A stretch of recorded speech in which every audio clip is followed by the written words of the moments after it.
What's up, young bucks, old goats? What's up, bum? How you doing? What's happening? Happy good. Do you say Happy Good Friday or just say? I think I don't know. it's wow. Yeah, I've never heard anybody say Happy Good Friday. Yeah, I don't know.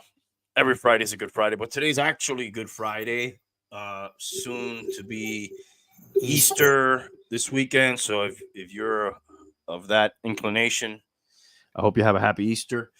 And I hope you didn't eat any meat. Shout out to Uber Eats that sent me a special for like meat lovers pizza today, and I was tempted. I swear to God, I got it on my phone, but I guess they're not religious there, and they got nobody's buying them, so they got to push them. Well, I guess they got to cover all the non-Easter folks, right? All the non-good. That, by the way, that's what I had pizza today with no meat, just cheese pizza. Yeah. Okay. I wanted to have pizza today, but we did spaghetti. Okay. With no meatballs. That's along the lines. Italian. Yep. All right. So what do we got? We got we haven't been on in a while. We're going to talk about some of these Dolphin moves. Seems like is that what you call them? Yeah, seems like more went out than in, but that's what she said. Which is usually my diet nowadays. More goes out than in, or more goes in than out. And then there's a gambling scandal in baseball. This is a big one. But these stories, this is the biggest one since Pete Rose, probably.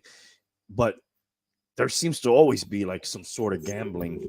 I was going to say, is it baseball that's had the most gambling stories throughout its life, or is it pretty much every sport evenly matched about, or what would you say?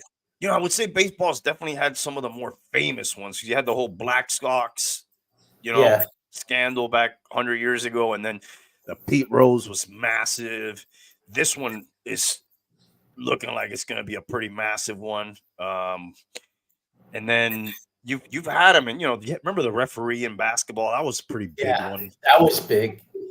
Calvin Ridley, what, like a year and a half ago or whatever? Yeah, Calvin Ridley. There was some other ones. We've had episodes where we've talked about point shaving too in college basketball. That was pretty big. Just even the other day, there's this guy in basketball. Did you hear about that with the prop? I have that article. We'll get into that in a little bit. Yeah, with the prop betting. Yeah, when we get into the Ohtani stuff, we'll throw that one in. That one's really suspicious. Yeah, that one looks like an open shut, case. Like, who's this guy's like a 10-day contract kind of guy, and like there's heavy action on his prop bets. Yeah. One of them was like over under on three-pointers made. All he had to do was not shoot a three-pointer, which pretty easy to do, right? If you're not playing that much, you get it open, don't stand behind the arc. Whatever you do on offense, that one's easy to hit. But I guess that's pretty easy to track down. Like, wait a second, we're getting heavy action on this 12th man's three-point attempts, But yeah, there's always seems to be, and it looks like we're going to get more and more, though. So we got that, and then we got a little bit of Puffy, more money, more problems. And then there's the bridge collapse in Baltimore. We want to talk about a little bit. So let's see. Let's start with the Dolphins, since we are from Miami and we follow the home team. Let me try to pull up what I have. Because we're just sadomasochists. That's why. Do you find more and more people that you run into that don't follow the home teams or don't root for the home teams? I find those people that have been emotionally burnt so bad that, they tend to be extra Dolphin haters or home team. It's mostly the Dolphins, right? They've been burnt so bad that they specifically cheer for another team and make sure that everybody knows it. You know what I mean? Yeah, but I just run into these people that have been like for a long time not a fan of the Dolphins. Like I never knew anybody in the transition where they just said, "Fuck it, I'm not following this team anymore." You know what I mean? Like they're suspect. I just find like out of every 10 people I may meet, maybe half of them, or maybe 6 to 7 are Dolphin fans, and there's like 3 to 4 that aren't, or follow another team. Anyway, here's the Dolphins' moves or lack thereof. Or lack thereof. This article I have here, this is about 10 days old. Omar Kelly here, and it shows you their replacements, a position by position breakdown of the players who departed in free agency and the additions that we made that could serve as the replacements, which is kind of a pretty good way to look at it because we're looking at what we lost and how we're going to fill that hole.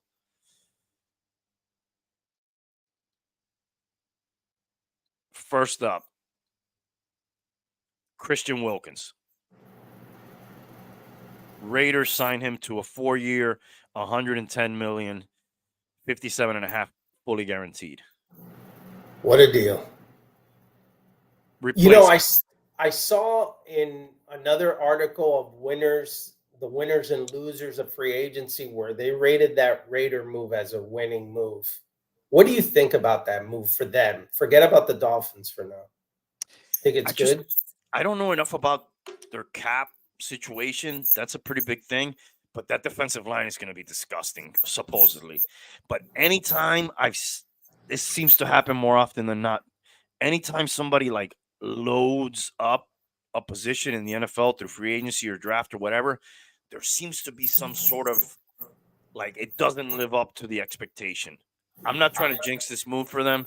Haven't you seen that sometimes? Like, oh my God, they're so loaded, and then like they're like disappointing. Maybe I'm just relating it to Dolphin things. Like years where we look like we had great corners, we end up like not having any corners and getting burnt all the time.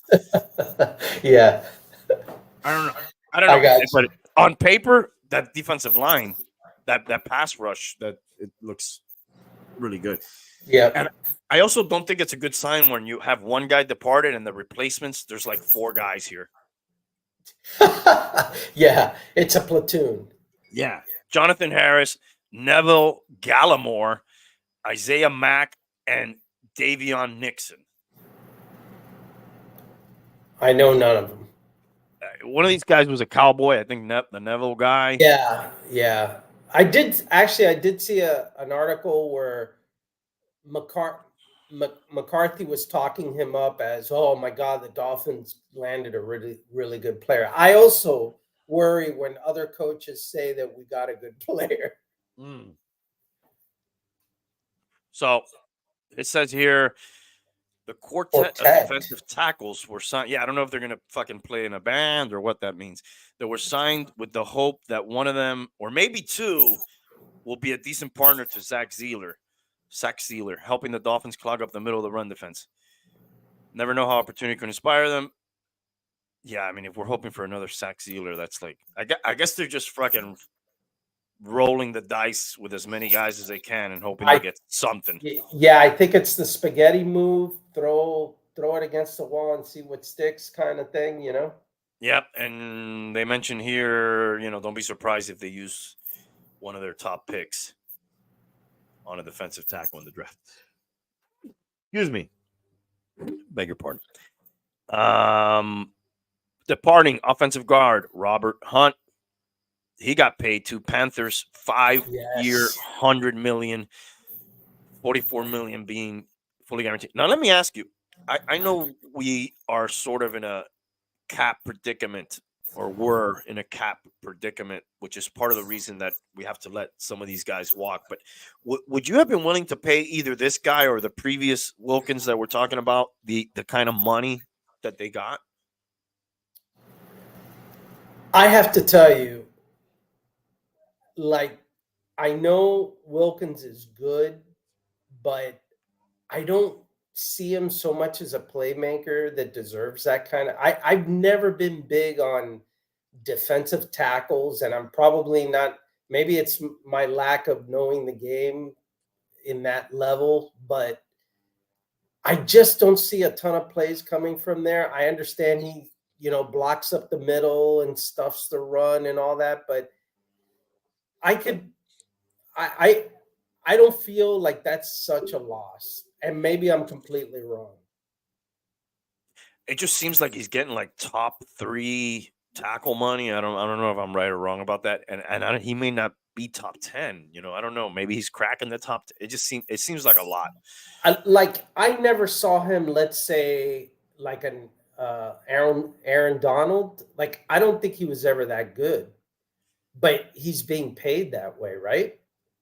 I don't think I ever saw him take over a game. Right. And like Aaron Donald, not only would he stuff the run and do the things that Wilkins does, but he also applied pressure to the quarterback and had sacks. So Yeah. like he was a game changer. I just don't see Wilkins like that.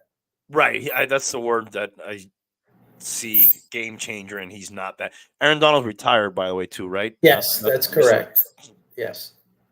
Um, Now and Robert Hunt. I had heard from Omar Kelly that Robert Hunt was supposed to be a priority. Clearly not, I guess, at the price point that they got, that the Panthers signed him at, but No, man. Some of these guys, they would have had to get them to take some team-friendly deals, but they're probably so far off, and we're not like, you know, able to do anything. and we're not like defending Super Bowl champions. Hey, one Yeah. more ride, man. Take, Yeah. like what am I going to give you a discount for, to fucking, go 9-8 again? Hopefully. Yeah, and I guess the other thing is, if your offensive line is known to be a patchwork of various players, then why would you pay any of them a lot of money? Yes. Which then, he talks here about Isaiah Wynn, Eichenberg, and Jones are all candidates to replace Hunt as a starting right guard and compete for the vacant left guard spot, especially Wynn, who the Dolphins re-signed this week. He's expecting Wynn and Eichenberg to be the starting guards. Yeah. This one seems like one of the better, hopefully, from what I've heard. I don't know firsthand. Connor Williams, who's still a free agent, and they got Aaron Brewer to replace him. Well, remember, Connor Williams is a free agent because he's hurt and he hasn't recovered. So it's very hard to be a free agent when you're hurt, right? So this may be a guy that we may be able to sign later. So what you're saying, the fact that Aaron Brewer can just walk is making this a better move at this point. That would be correct. Okay, so we're doing good here. We're winning this one. Yeah, I would say so. And clearly, Connor Williams is not going to be snatched up, at least not now, because he's hurt. So he's going to be out there possibly until he starts at least practicing, and who knows then. Yeah, we'll be signing Connor Williams in week 8 when Aaron Brewer goes down. Is probably what I'm looking at in my crystal ball here. And he's Damn, that's hard. No, I'm not wishing that upon them, but that happens a lot in the NFL. You have the guy who played for you before, and then you have a need. Yeah. He's available. Boom, you go and get him. I didn't know that Jerome Baker signed with the Seahawks, but I guess that's what they're telling me here. Yes. I actually like Jerome Baker, I think that's like one of the problems that the Dolphins have had for a long time. Who was the last playmaking linebacker that we've had? Zach Thomas? Linebacker. Somebody who could just pick one off, cause a fumble, tackle for loss. Like, talking about inside linebacker? Any of them. Inside, outside. I mean, we've seen glimpses, right? Recently with some of these guys, but not. I mean, Jerome Baker was a decent player, but like I said, I don't think we've had a Zach Thomas or a John Offerdahl. You know, Van Ginkel was making some plays, man. He was, but like I said, well, we don't have him anymore. So What? Don't you think we could have fucking signed this guy for $7 million? it sounds cheap. It sounds less than what we gave Mostfart. We gave Yeah, Mostfart we gave him $9 million. 9 for 2 seasons. Well, Well, yeah, this guy is 1 year for 7 million. Yeah. Omar Kelly seems to think this is one of the two positions, with tight end being the other, where the Dolphins clearly upgraded the unit. Linebacker Jordan Really? Brooks. Yeah, that's what he says. Linebacker Jordan Brooks and Anthony Walker are proven, established NFL starters who bring playmaking, athleticism, and leadership to the team. Okay, Their then I guess we'll presence have to see. should help new defensive. I don't agree with everything this guy says all the time, but this is what he says. This is on the inside. On the outside, there's no way. Van Ginkel signed a 2-year, $20 million deal with the Vikings, $10 million guaranteed. The replacement here is old man Shaquille Barrett. How old is that guy? Oh, He's over 30. He's over 30 for sure. 30, yeah, it says it there, 31. There you go. Yeah, Van Ginkel's just banking on that year that he had, and I think he's from Minnesota or something, so he's like going back home. I mean, I guess that's a good deal for him, man. Yeah, he's gonna be with Brian Flores. Ugh. Barrett had 52 tackles, 4.5 sacks, 3 forced 3 fumbles last year. An accomplished pass rusher who was seemingly past his prime. Wow. Why do we get guys like that? He's on the cheap. I guess it doesn't say here what we signed them, but it can't be for a whole lot. They're hoping that'll hold us over till we get Phillips and Chubb back. But dude, we were we're devastated at this position by the end of the season. Like, who's more likely to come back from that group? Achilles versus, what did the other guy get? Like a torn ACL or something? Yeah, they were both pretty major, bro. Yeah. Nose tackle Raekwon Davis, 2-year, $14 million deal with the Colts. And we got Benito Jones. I'm sorry, not Benito Santiago. Benito Jones, baseball disc catcher. Yeah. Jones began his NFL career with the Dolphins. I didn't know that. Never heard of Benito Jones. The Lions didn't even tender him.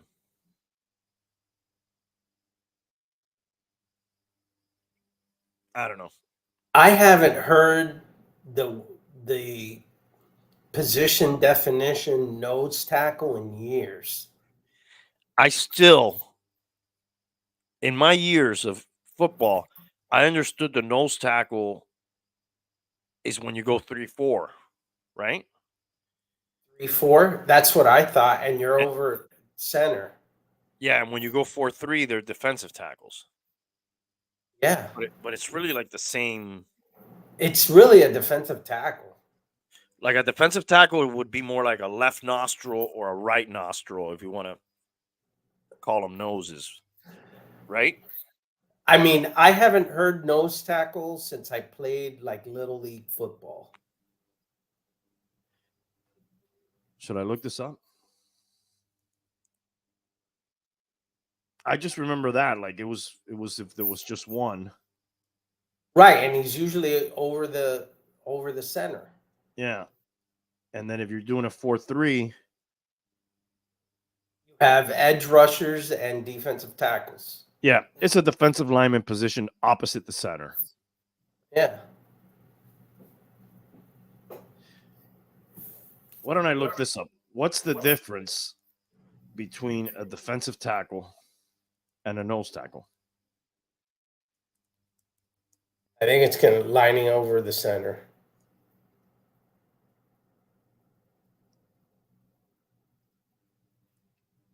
Let's see what they say here.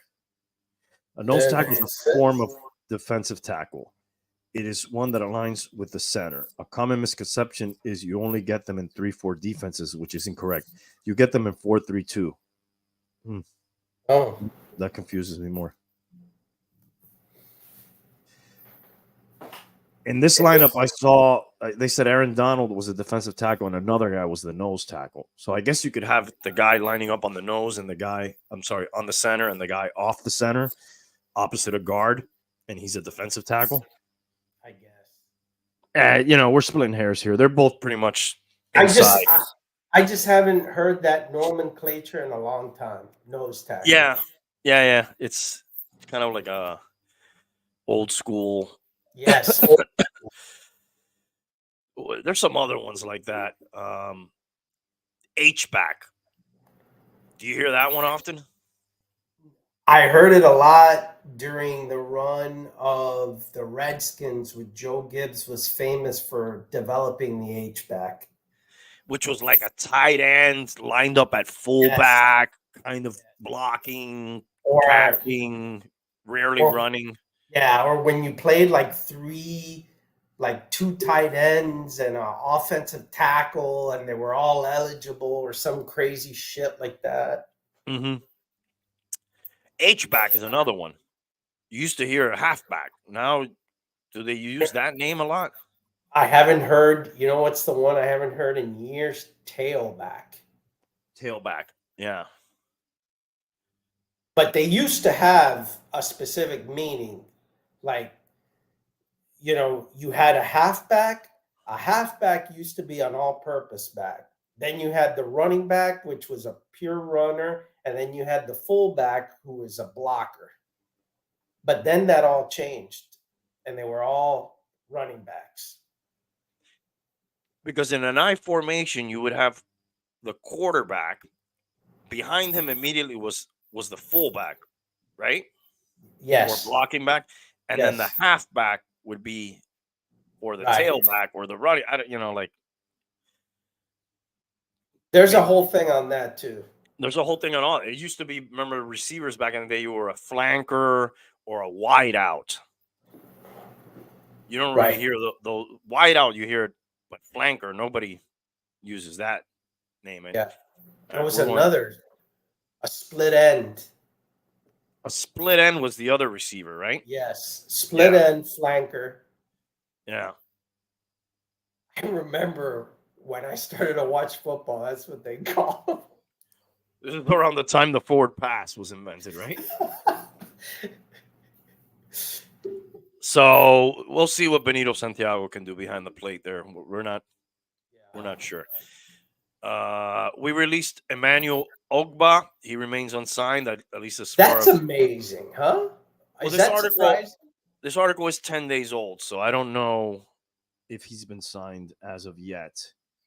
That guy seemed like a decent player. Yeah.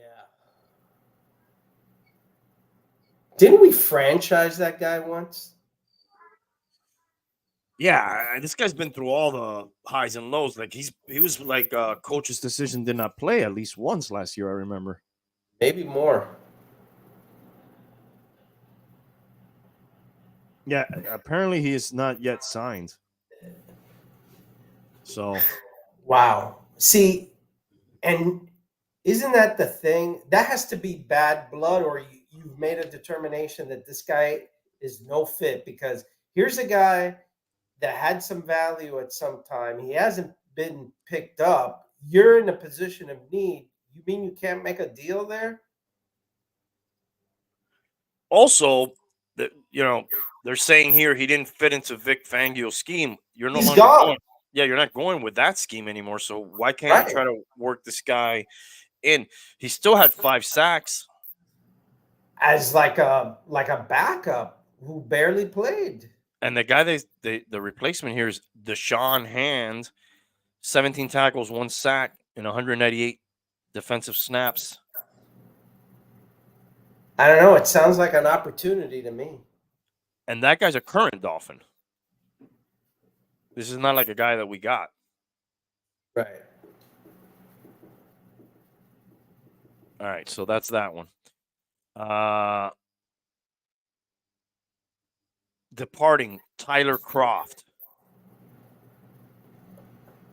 I got to tell you, I barely knew that guy was here, so we can't miss that guy much. I think he had some moments in preseason and maybe one game, and then he got hurt or something. This definitely seems like an upgrade. Jonu Smith and Jody Fortson. I don't know much about I've never Jody heard of Foster. Fortson, but I've know heard of Jody Johnny Foster. Smith. I've heard Jody Foster, but I don't know much about Jody Foster in the NFL. Now, Jono Smith, definitely better than what we've had. I would think this is probably the most significant upgrade. If they use him. If they use him. Because this position has been underused for, Jesus Christ, when's the last time we had like a playmaking tight end? Which seems to be, I don't want to say a staple of NFL offenses right now, but well, it is now, kind of, yeah. I'm trying to think of the real good teams. They seem to get productivity out of this position. Not to go off track here a little bit, but just to give you an idea on that particular question, how much time and all of the damn changes the Dolphins have done have been forgotten by me, at least in my case. And this is a long about thing, but bear with me here. I saw a picture of Tiger Woods with his son who won like a golf championship, right? And in the picture was his ex-wife, the hot model. What's her name? Ellen? Yeah, one of those blonde chicks. I don't know. You remember her? Yes. I just happened to see, like, I clicked on her to see, like, did she hook up after Tiger Woods? Because I haven't heard nothing about that lady, and she was freaking hot. I click on her, and I see that her partner is Jordan Cameron. Do you remember Jordan Cameron? Was he a tight end? Yes. Was he because there was a Saint that was Cameron, but that was a linebacker. Was Jordan Cameron a Dolphin though? Jordan Cameron was a Cleveland Brown and had like a little breakout, a 2-year span with the Cleveland Browns where he was like, oh, this is the next up and coming guy. But what was his problem is he had concussion problems, and we signed him. We target those guys. Yes. It was a string of years that we looked for people who had multiple concussions. Oh, this is the white guy. We signed that guy expecting this guy to be the biggest thing since sliced bread. And I think he played 1 year and then got concussed and then like retired.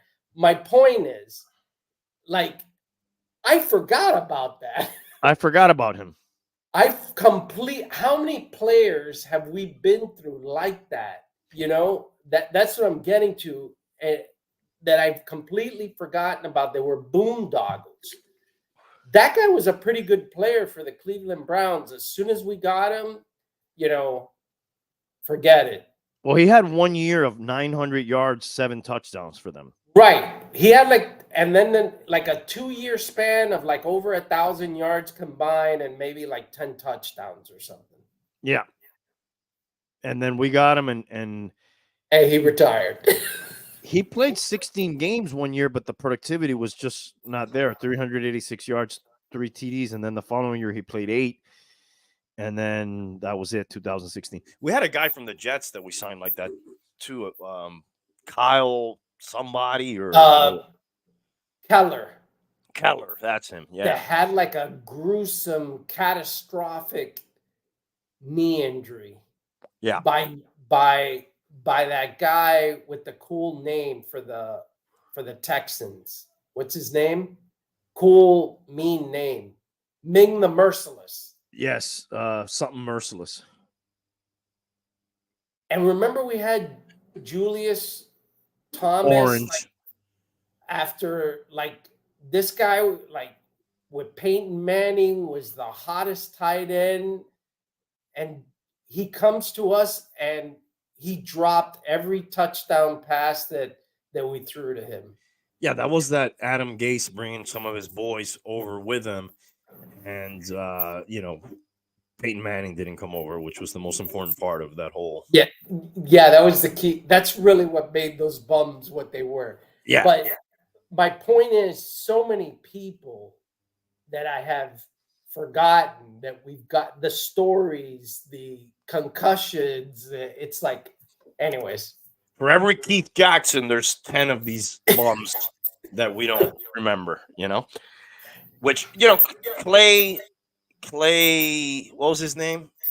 Charles Clay. Charles Clay was up Probably, and coming. Remember we had Randy McMichael? Yeah, kind of a fast, big guy. That may have been the last good tight end we had. McMichael? Him and Charles Clay. Nobody really laments on those too much because they didn't really do a whole lot when they left here. I think McMichael ended up on the Rams and Clay the Bills, and they never really superseded, I don't think, at least off the top of my head, what they were doing down here. But anyways, it seems like that position's been missing for a long time. Yes. Okay, receiver. Third receiver, Cedric Wilson, signed for the Saints for an undisclosed sum. I guess the Saints are embarrassed to say how much they're paying him. They don't even. This guy didn't do shit here, bro. No, and that was surprising, though. I thought that was a good signing when they did it. Yeah. And by the way, undisclosed sum because the Saints were over the cap too. I think more than us, and they probably didn't pay him anything. He just probably joined the team. Right. He's a walk-on. And the replacement here is Barrios, who we did resign. It seemed like we weren't going to resign that guy. No. But this is a position we need to upgrade. Yes, especially that I find Jalen Waddle is always good for a couple of missed games. And I got to tell you, man, I wasn't overly impressed with Barrios' return game.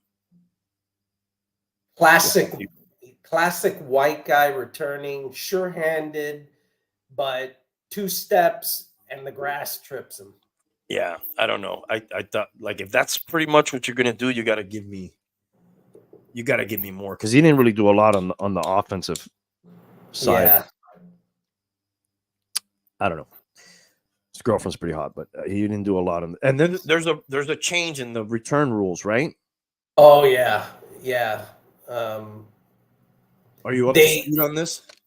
They basically inserted, if I could say that, is it not the XFL? What's that other league? USFL or is it the USFL?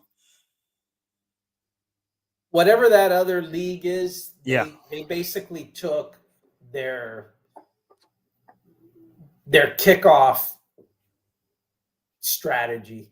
And it's funny, one of the guys that lobbied big for that on the competition committee was Darren Rizzi, which used to be our special teams coordinator.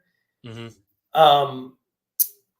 As soon as those rules changed, there were a lot of teams that picked up what you would say are traditional or explosive return people. Like I think Pittsburgh signed Cordell Patterson.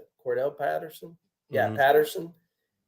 And some teams tried to, get some decent return people because supposedly they see an opportunity for. So what exactly is the change? Do you know? Look it up. When I read it, I could not see what the big advantage was. And this is specifically for kickoffs, right? Yes. I mean, there are structured things like 9 guys in the front. If the ball goes in the air into the end zone, it could be a touchback or a run back, but we already had that. I mean, I didn't see, just looking at it, how it would drastically like increase returns, but maybe I missed something. All right, let me read this article real quick for you. The NFL's annual league meeting on Tuesday, team owners officially voted to approve a new kickoff format adopting a system that was first seen in the XFL. The vote passed 29-3. This comes after owners shook up the rule book by voting. Well, we had this rule. The hip drop tackle was also outlawed. Yeah, that's more of a safety thing. That's okay, but they had basically fucking eliminated kickoffs before. yes. Under the current rules, teams were given option to return kickoffs and attempt to event. Okay, what's the new? The alternative kickoff rule was proposed by the league's competition committee to address the lowest kickoff return rate in NFL history during the 2023 season and concern for player health and safety. It is a radical change, blah, blah, blah. What is the new rule? Per the NFL, the new format will see the ball kicked from the kicking team's 35-yard line, but every player on the kicking team other than the kicker themselves will now line up at least 1 foot on the returning team's 40-yard line. At least 9 members of the returning team will line up in a setup zone beginning 5 yards opposite on its own 35. A minimum of 7 players must have a foot on what is known as the restraining line, stretching to its own 30-yard line with up to 2 returners in the landing zone, defined as the zone between the goal line and the 20-yard line. No other players other than the kicker and the returners can move until the ball is fielded by a returner. That's the key, I guess. That they can't move. No players other than the kicker and the returners can move until the ball is fielded by a returner. You might get some more tackles by kickers now. Yeah. You know what? The better thing is, I guess we should maybe look at YouTube for an XFL kickoff, and we may get it a better understanding. I saw some videos that showed this is what they'll look like, but I guess it's gonna produce more returns. And if it doesn't reach the landing zone, it will be ruled a touchback. I don't know what that does to onside kicks. Yeah, so I guess the most significant thing there is that nobody could move. You don't have guys running at full speed to kill you anymore. Yeah, but it's not clear to me what this does to onside kicks. You know what I mean?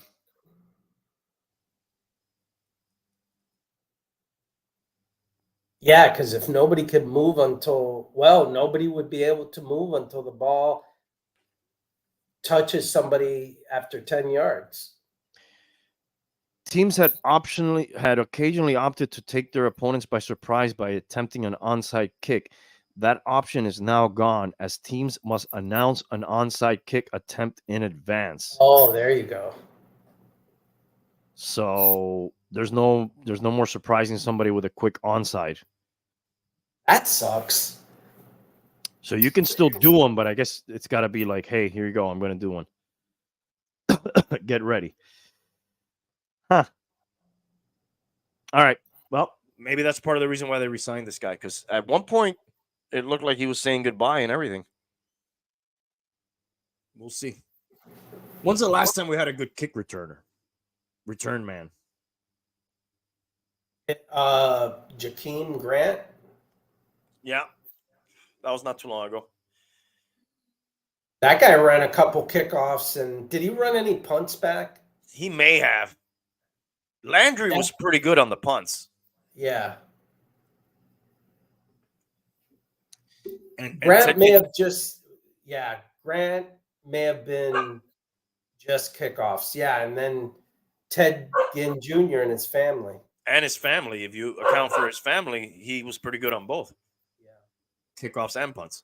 Heck, that guy, didn't he run 2 kickoffs back in one game? Or I believe maybe against the Jets. Yeah, he may have won a game all by himself. Yeah. Okay, safeties departing. Deshaun Elliott signed with Pittsburgh, terms undisclosed. Brandon Jones, Broncos, 3 years, $20 million, with $11 million guaranteed. And the replacements are Jordan Poyer and Elijah Campbell.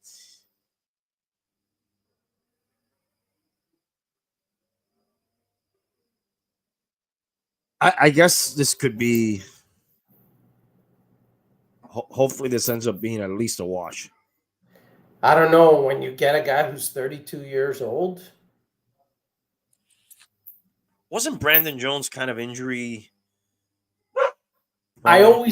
always get him confused with the corner. Didn't we have a corner named Brandon Jones or Brent? Brent, And that's the guy who never came back, right? that's the guy who never came back, who we signed from Dallas, and we Right, signed for a him ton of money. for like even more than X was making at the time, and then Right. we didn't get much out of him. Exactly. This guy, the safety version of Brandon Jones, I think was a little bit more productive. Yes, he played a little bit more, but I do remember him. He was out last year too. The year before. Yeah. We'll see. There's a lot of safeties out there. This position was probably one of the most stacked positions in free agency. Some people seem to think this is a good move here. Out with X and in with Kendall Fuller. I don't remember Kendall Fuller playing though. Well, we brought him in, right?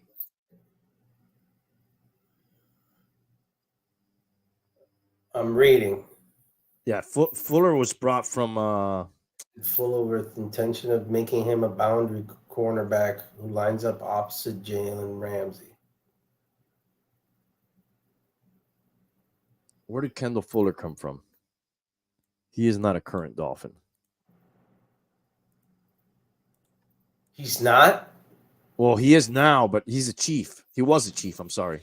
And a Redskin. I guess they got him from the Redskins. That's where he most recently played.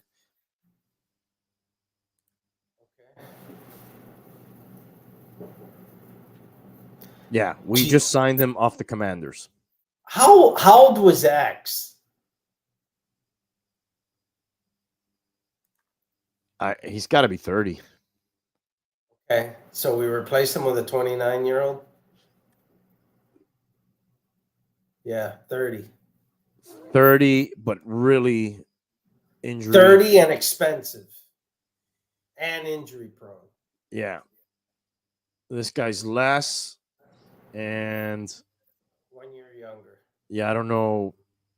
Where's his stats?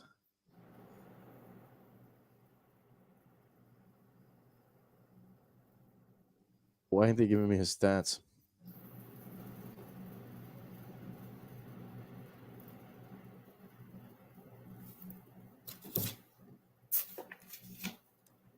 Let's look at the old Pro Football reference here. Played 15 games last year. 17 the year before, 16, 14, 11, 15, 16, 13. I mean, you've been getting like a full season out of this guy. We'll see. Eli Apple and then Nick Needham, who we re-signed, is what they're projecting as the replacement here. This is the nickel, right? Yeah, because you would assume it's Ramsey and Fuller. But, you know, Apple ended up starting 4 games. Yeah. And it's amazing how they don't talk about Cam Smith. That's got bus written all over it, dude. Dude, that guy was the darling of the preseason. Then the regular season came and he couldn't sniff the field. And now look at all these, people leaving and these changes. And I don't see his name here again. Well, this is the position I was talking about. It looked like, okay, maybe we get a healthy X. Damn, we just got Jalen Ramsey. Dude, Cater Kadu was pretty good in 2022, Now he's going to be there with Needham and, and then like he ends up being really terrible. I don't know, they're going to say it's the system and all that, but I don't know, man. That guy's got to bounce back. We need to get something out of that guy. We need to get Cater Kahoo. Oh yeah, yeah, We need to get the 2022 version, not last year's version. yeah. That guy was getting smoked left and right. But he had an inspiring 2022. I was like, wow, this guy, they picked him up.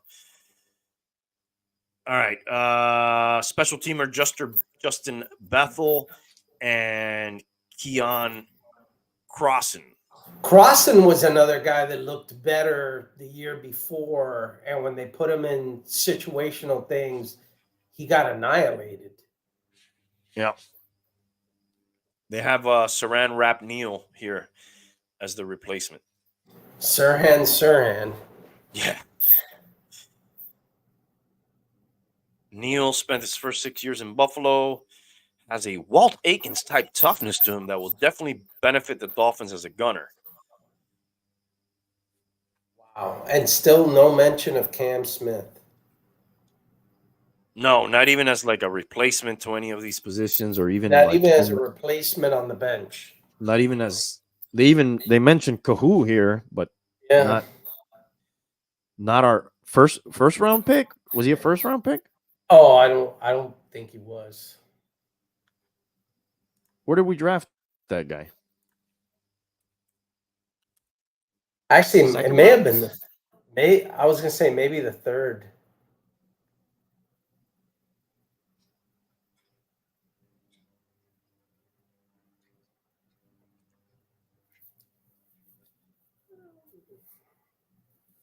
They're showing me golfers that are named Cam Smith. You know you're not making an impact when like golfers come up before you do. Cam Smith. Where's his draft? Second round. Second round. 20th pick? No. In the second round. Yeah, 51st. Yeah, 51st overall. Wow. Yeah, this is the guy that should be pushing everybody else. All right. Yeah, but it seemed like a lost year. Yeah. Swing tackle. Kendall Lamb. And they played admirably. They replaced him with somebody who sounds like a wrestler from the 70s here, Jack Driscoll. Yes. It's a great name, though. Yeah. I wouldn't want to face I wouldn't want to face a Jack Driscoll in anything. Well, if it was 1972 on the Undefeated Dolphins, yes, that sounds good, but I don't know how that works. Or if it was Florida Championship Wrestling. Yeah. So did they re-sign Teron Armstead? Yes. Well, not re-sign him. He came back, right? Okay. He was contemplating retirement. Right. Okay.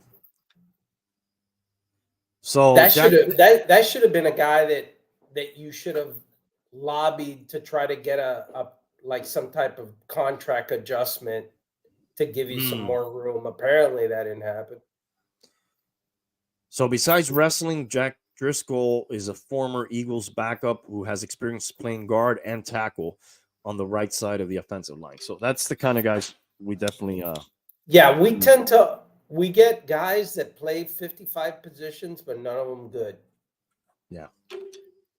But they're flexible. I'm going to have to let my dog in here real quick before he breaks my door. Give me 1 second.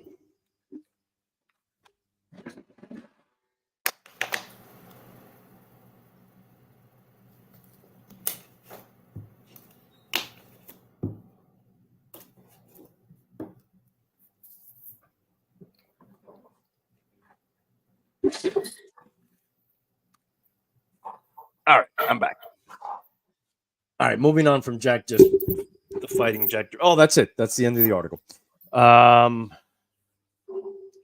So, what do you think? They didn't really have a lot of money, right? So I guess they did the best that they could. I guess the highlights are Jonnu Smith and maybe a better center. And still no talk of Tua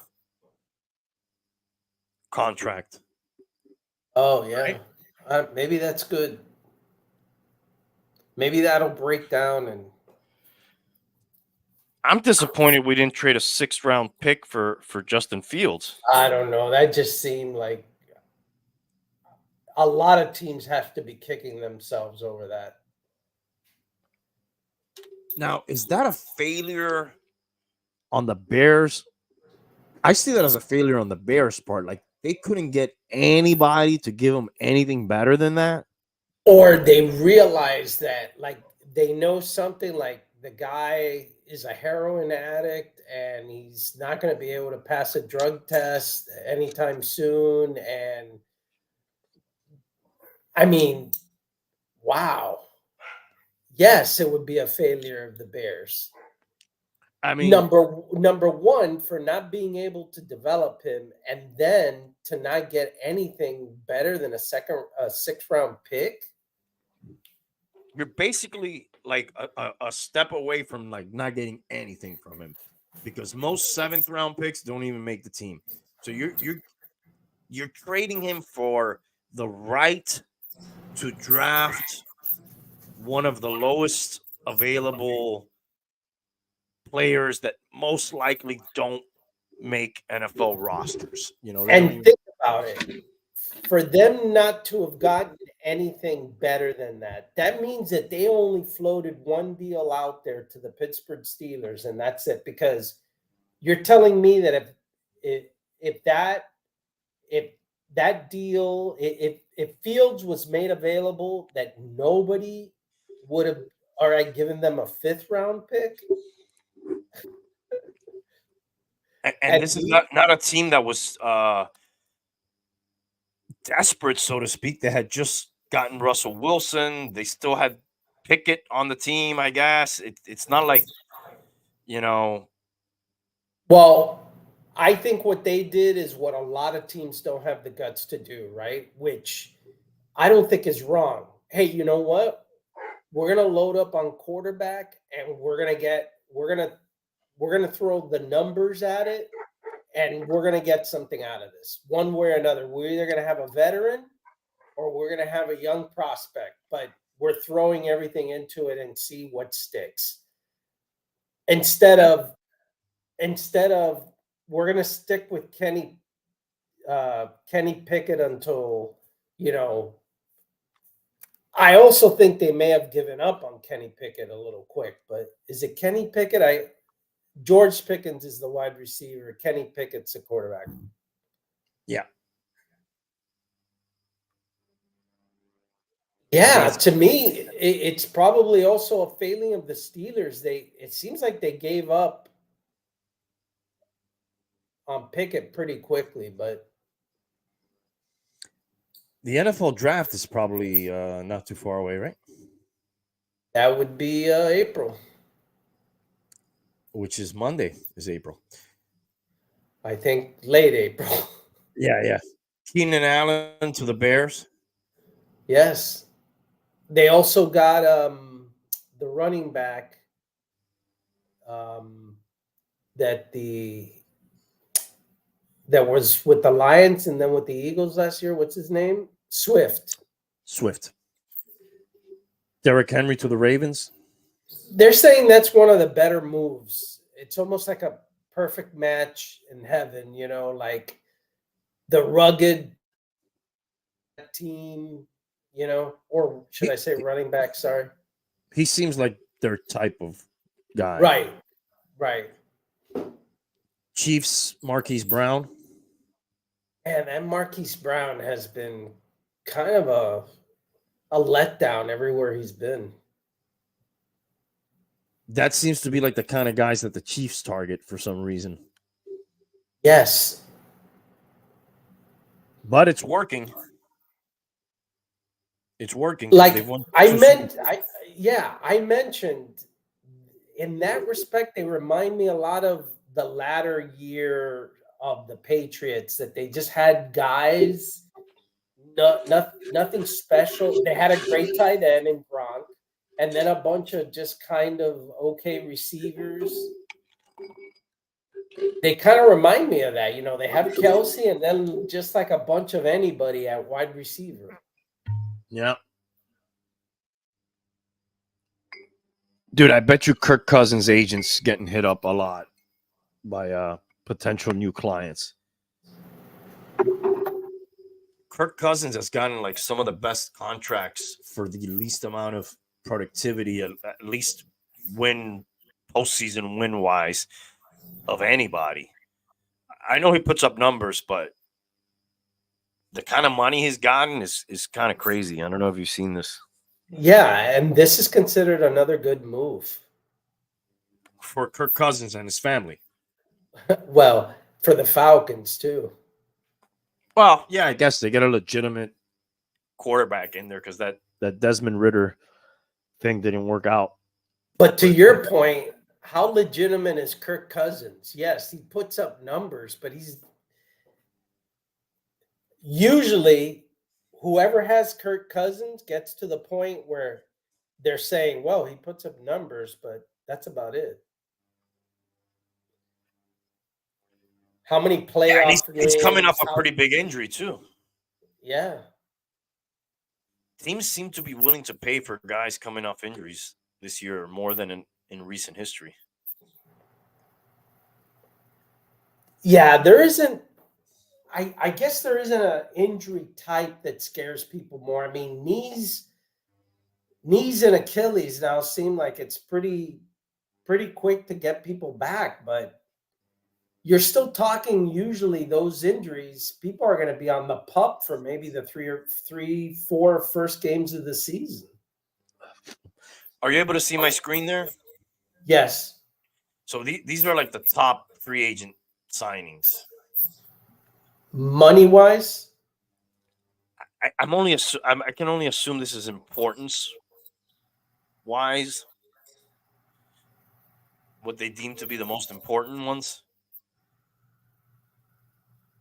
A lot of these are teams resigning or franchise tagging people. But like Snead was traded though, right? No, they franchise tagged him.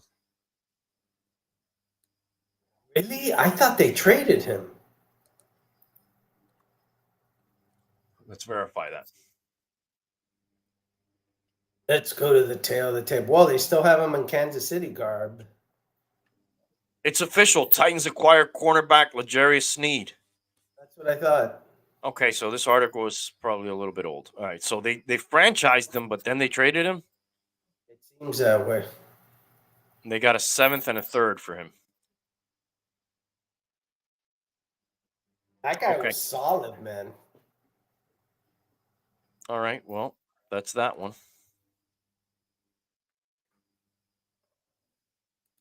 And dude, the Titans got Tony Pollard. Mm-hmm. He had kind of a down year though, right? Last year? Sort of, yeah. And worst of all, the Dallas Cowboys, I don't think signed a replacement for him. No, they might have signed somebody, but they had like their 3rd string running back was like top of the depth chart at one point. I don't know if they addressed that. I don't think they did. Saquon Barkley to the Eagles. Yeah. Speaking of gambling, Calvin Ridley to the Titans. Wow. Kendall Fuller to the Dolphins. Kendall Fuller to the Dolphins. Yeah. Robert Hunt. There's a lot of Dolphins here, but most of them are leaving, not coming. Yeah, I saw that. Josh Jacobs, Packers. And Aaron Jones to the Vikings. Patrick Queen to the Steelers. Dude, they cut Aaron Jones. They didn't trade him. Wow. They cut him. Chase Young on his 3rd team in the last few months. Going to the Saints. 1 year, For a 13 million. 1-year deal, what's that guy thinking? Was he not making that much money going to a team that went to the Super Bowl? I guess not, huh? I think they were down on him if they let him go. There was even talk of him not playing last year in the playoff game at one point. So I don't know. Maybe that guy's not obviously. Wow, they were talking about Clowney coming here. I heard that name mentioned, yeah. I guess we got clowns because he went somewhere else.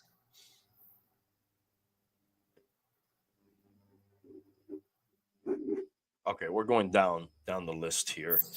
Yeah, to some people I have no idea about. Yeah, we're down to Willie Gay Jr. and AJ Epinesa. You know who really fucked themselves are the Broncos, man. Like, who's their quarterback? I think they got like some bum that the freaking Patriots had. Who is the Broncos quarterback? I think it's Jared Stidham or something like that. No. I think so, dude. I think it's somebody that played for the Patriots. You may be What right. a disaster. What a disaster that would be. They're obviously going to have to draft somebody. And they're not. Well, I guess so. They will be drafting higher. Oh, they got Jared Stidham and Ben DiNucci. Oh my God, DiNucci. Needless to say, the next line in this article says they're in line to draft a signal caller. No fucking. Wow. I think things are going bad for Sean Payton. Oof. What do you think? Yeah. The Russell Wilson thing. How about Beckham? I keep hearing him in the Dolphins. Yeah, I heard they've been working on that, but does that excite you? He's got to be better than Cedric Wilson, right? Dude, if he can get a fair price, I wouldn't mind. The guy can still do some things. It's not like he's... As a third receiver, I guess it would be okay. I wouldn't mind for the right price. You know who I'd keep an eye on? Our old tight end. Gesicki? Yeah, I think he went to the Bengals. He's finally got a good quarterback. Okay, keep an eye on see what kind of year he has. All right. Oh, that's a very talented offense he landed in. Yeah. All right. Anything else on the NFL before we move on to something else?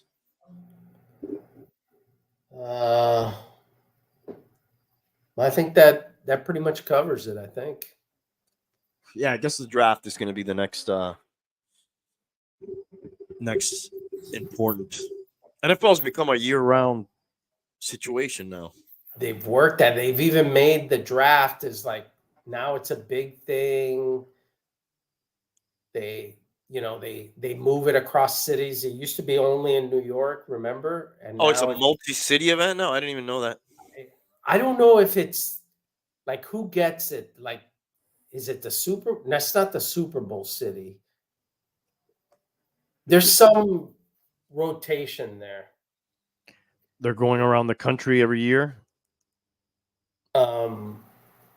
It's not in New York anymore. Just in New York, like it used to be. Wasn't it in Nashville last year or something? Yeah, it says here it has taken place in Philadelphia, Dallas, Nashville, Cleveland, Las Vegas, and Kansas City. This year's draft will be in Detroit, and next year's will be in Green Bay. There you go. Yep. All right. Switching to baseball for a minute, which was opening day yesterday. Marlins are 0-2, in case you're wondering.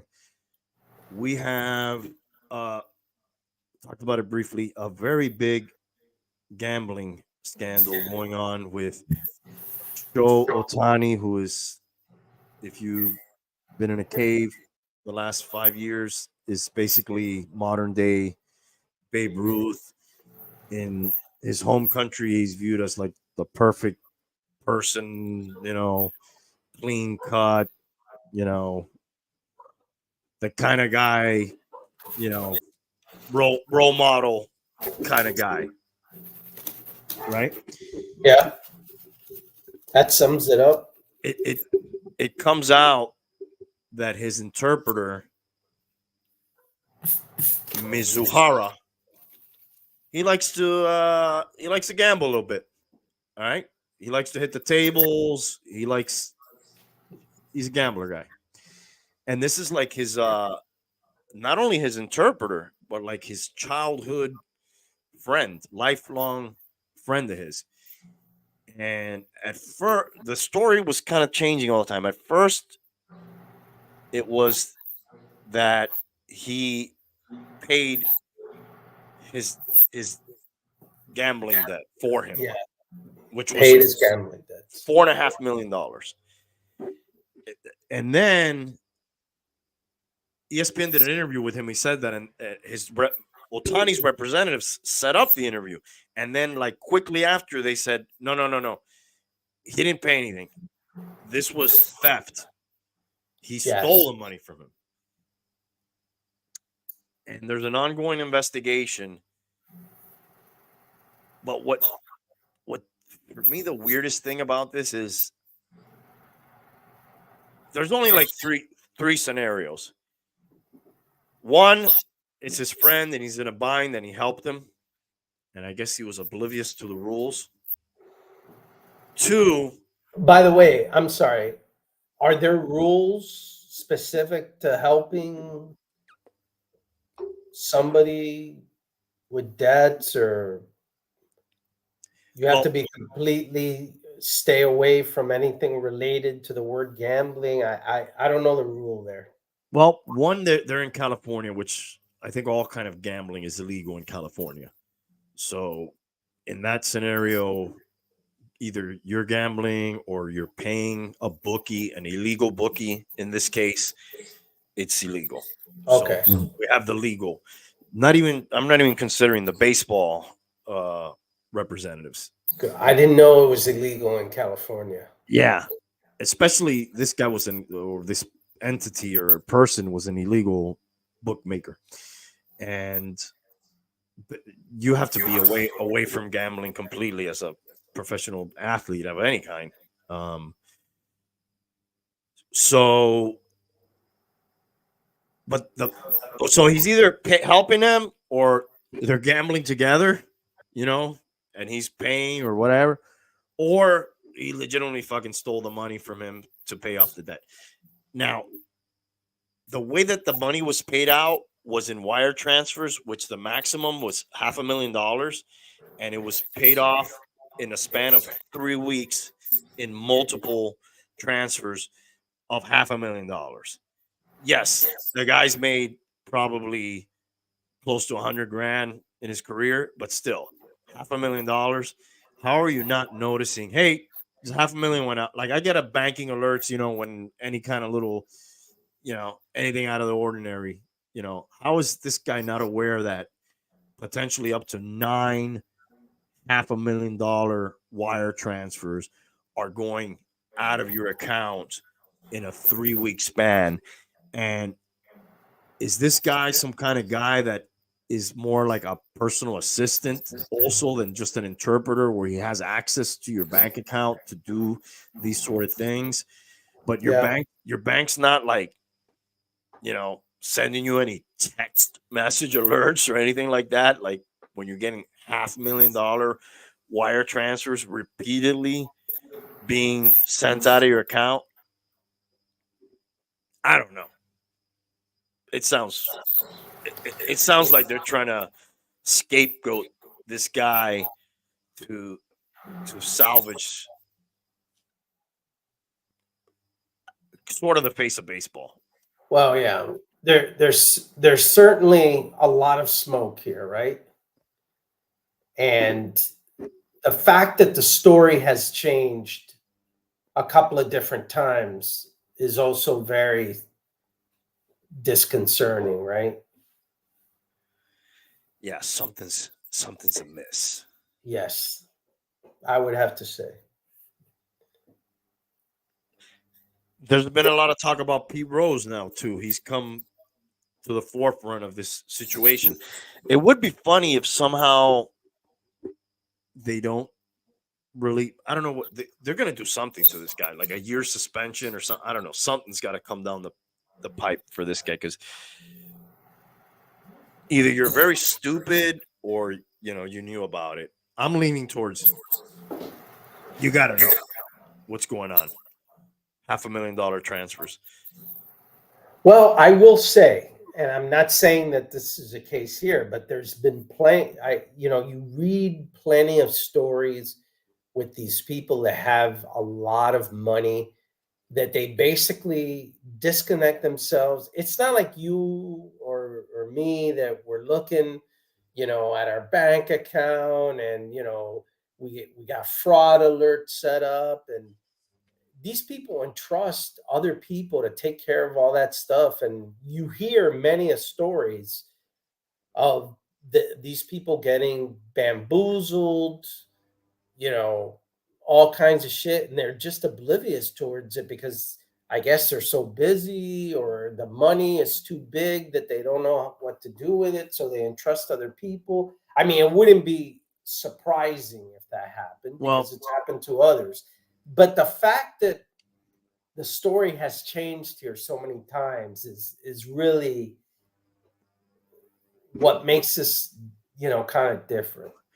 Yes, Bum, I agree, but famously in Rocky 5 or whatever it was, it's always usually like some sort of financial advisor, accountant.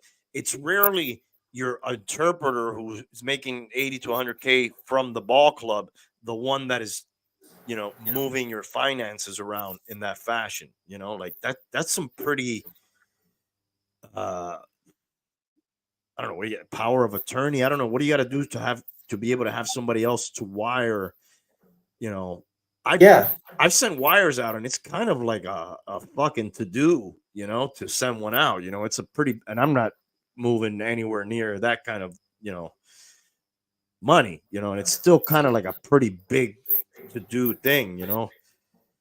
Yeah. I don't know. What are the details? Is this guy a co-signer on his account? Is this guy have a power of attorney or something like that? I don't know. I'm just Or what you said, he's really not the interpreter. He's really more like a personal assistant, an advisor, a gopher that may have more influence or capabilities that we know of, right? or he's your gambling partner. Or he's your front for you to do your gambling, and he's your front. Oh, it's all, if he gets caught, it's all him. By the way, I am taking applications for interpreters in case you guys There you can go. you guys can email them to me. So it sounds like everybody should have an interpreter, especially if you're in professional sports, even if you speak the language. That's another thing. He did speak some English too.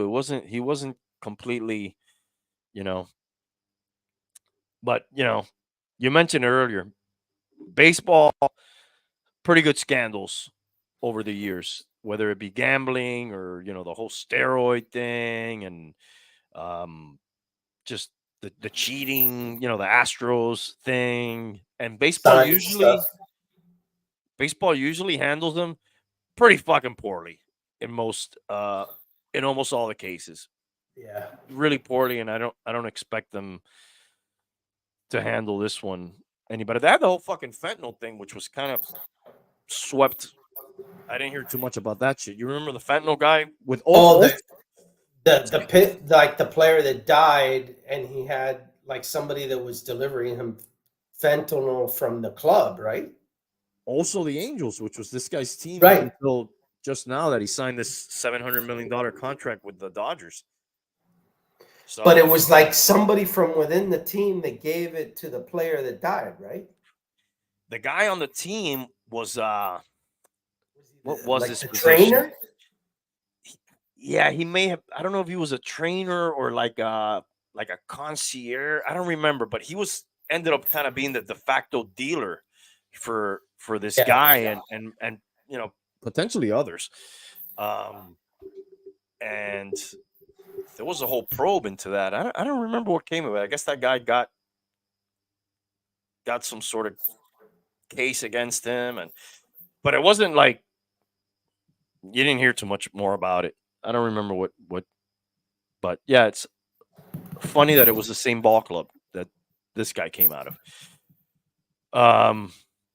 I think just going to the P Rose. We talked about this the other day about Paul Giamatti and Bart Giamatti, which I didn't realize that was his Neither did son. I. Yeah, Neither did I.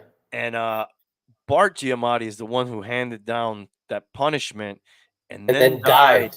shortly after, which I'm assuming has, besides the fact that Pete Rose was just a terrible liar about the whole fucking thing. If he would have come clean, probably Yeah, would've- he didn't ever seem remorseful about it.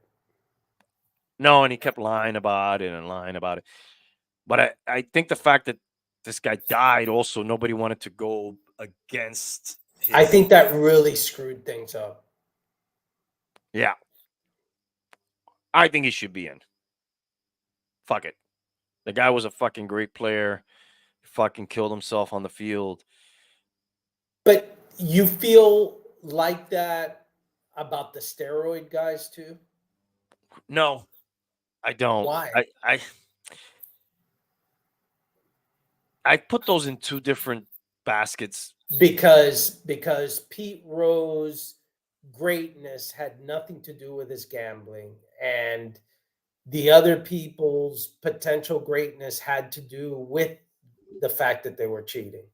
Is that how you look at it? I don't think that Pete Rose cheated the game. Now, I've never heard irrefutable evidence that he bet against his team or against himself. If I were to hear that, that would change my opinion of it, But as far as I always heard, he did say he bet against his team, right? Or he bet. I thought he admitted that. No, I never heard that. I could be wrong, but I never heard that. From what I understood, he always bet on his team. But then again, you'll bet it on against your team, on your team. You're one step away from betting against your team. Who knows? It's a slippery. Yeah. It's a slippery slope. But the distinction that you're making is that the gambling had nothing to do with his 4,000, 5,000 hits that he had. While if the steroids cheaters stats directly benefited from the steroids, right? Yes. I mean, that's the key distinction you're making. Yes. Yeah. It's an on-field situation. Yeah, I really don't have any I don't feel bad for those guys that didn't get in with the steroids. I don't hey.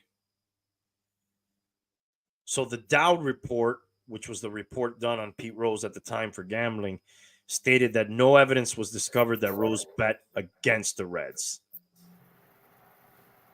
But Dowd himself stated in a 2002 interview that he believed Rose probably bet against the Reds while managing them. But there's no proof. Probably. Yeah.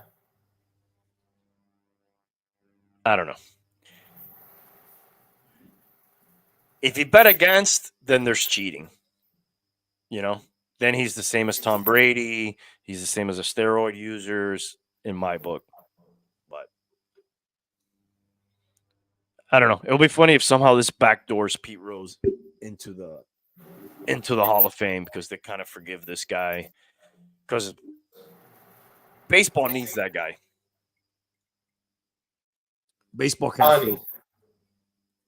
Yeah, they need Ohtani. Yeah. More than they need this scandal. But we'll see how Manfred handles this shit, which he usually doesn't handle shit well. Okay, speaking of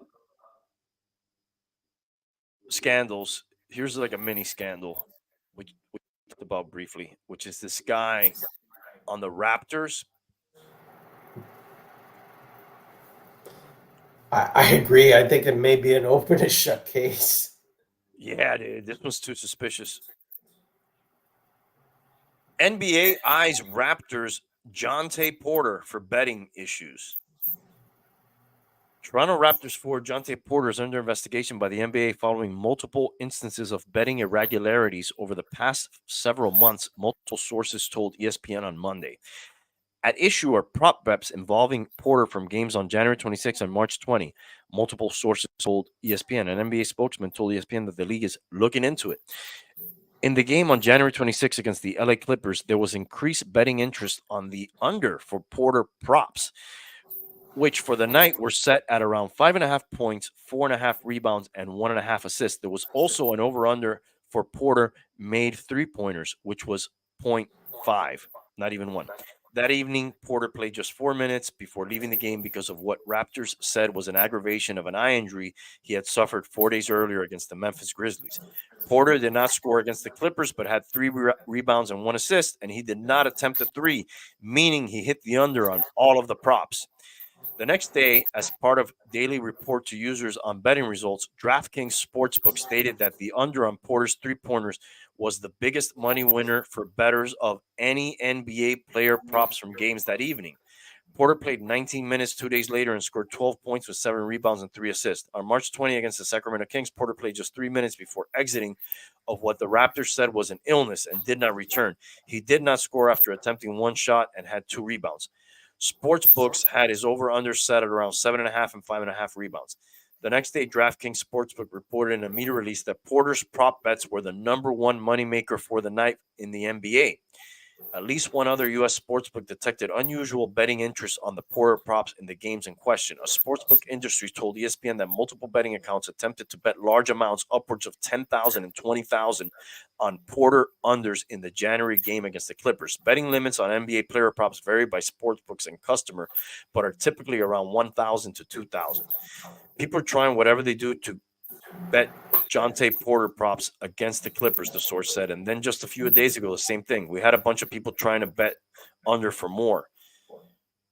Porter, I didn't realize he's the brother of Michael Porter Jr. of the Nuggets. Yeah, I didn't know that. Is on a 2-way contract with the Raptors, earning $415,000 this year. You know, before I read that, I was going to say, here's a guy probably not making a lot of money, and he's trying to make any money he can. But $415,000 is fucking $415,000. That's great.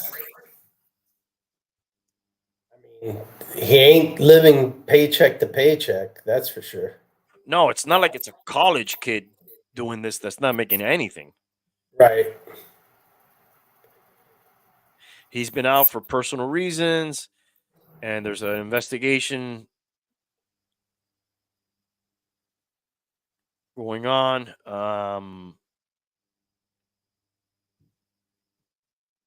Obviously, all NBA players are prohibited from betting on NBA events, which include prop bets. This one sounds pretty easy. I would think so. I'll be surprised if they don't find anything here. Especially since it's a lower level guy. Easier to throw the fucking book at him. Yeah, and it'll make them look like they're policing the game. This might be actually just what they fucking need. Yeah. You know? Heck, maybe like a false flag type thing. I was about to say, you fucking took the fucking words out of my mouth. Maybe he's in on it. Or maybe he's hanging out with his boys and he's like, dude, we can make some fucking money on these props. They pay really good. I'm a fucking bum. Nobody pays attention to my score, my stat line. I will be out the league in a couple of years, but those prop bets probably pay really good if you parlay them and shit. Like, I don't know if you can parlay them, but what fucked them up is the amount of activity. Yes. And that the amounts that were being bet were above the normal average. Yeah. Because a prop bet is like a funny little. Nobody's fucking going all in on prop bets usually. Exactly. I don't know. Maybe fucking degenerates or Damn, you gotta really be like, fuck. I'm gonna bet the over-unders on the fucking 10th guy off the bat. Fuck, dude. That's probably where they did themselves in. But I imagine we're gonna get more and more of these type of stories. So how does that work? Does that mean, for example, that everybody that's on the roster, let's say of an NBA team, you could potentially bet on? Oh yeah, you could bet on anybody's totals on assists, rebounds. Let's take a look at this article right here. Today's best NBA prop bets and predictions.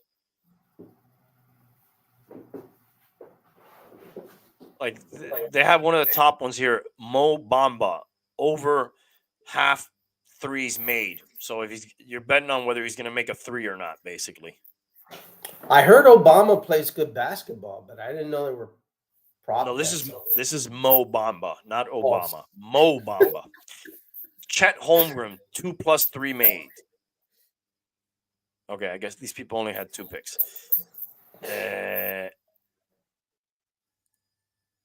There's probably prop bets on fouls. And then there's combination prop bets like this, 22 points made, 22 and a half points plus rebounds plus assists. So you're betting whether he's going to do all that combined. LeBron James over 16 and a half rebounds and assists. This is just when like betting on the game is not enough. You got to, You got to have action going all the time. Yeah, and like in-depth stuff. It's just, it can get crazy. So speaking about people who got to have more action and things going on, I think this is a perfect segue to Puffy. So Puffy's been in the news. I don't even know what you call him anymore. I feel old when I call him Puffy. He's not Puffy anymore. What is he, Diddy or Brother Love? Or I don't know. What does he call himself? Well, when I was hearing these stories, I heard Diddy. Okay. I never trust a guy that every once in a while he has like a new name, or like a new phone number all the time, or like a new user ID all the time. Puffy's like been doing that in real life. So I have this article here that kind of, let's just go through the timeline here. Obviously, he's in the news for his homes got raided, his drug mule allegedly, this is all allegedly, got arrested, and there's like sex trafficking and rape and all kind of sinister allegations. Chefs cooking food while people are having sex acts, all kinds of stuff. Where is there an opening for this, or where can you sign up for this?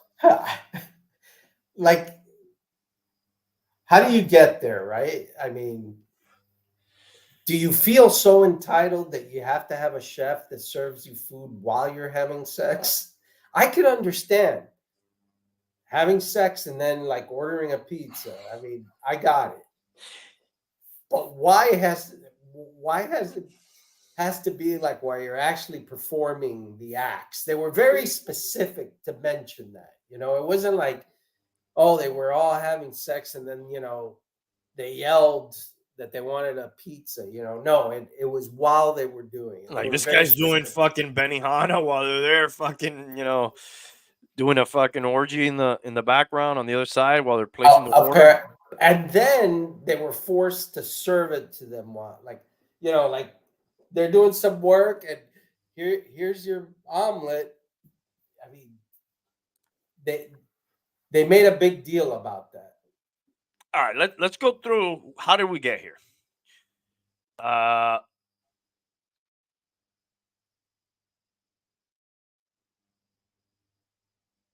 22-year-old radio intern, relatively unknown. This is one of his first mishaps. He co-hosted a celebrity basketball game with the rapper Heavy D, and stampede erupted among the jammed crowd inside of the oversold City College of New York gymnasium, killing 9 people. Wow. A report commissioned by Mayor David Dinkins, remember David Dinkins? Yeah. Criticized Mr. Combs for allowing inexperienced underlings to plan the event and for tricking ticket buyers about the event's charitable intentions.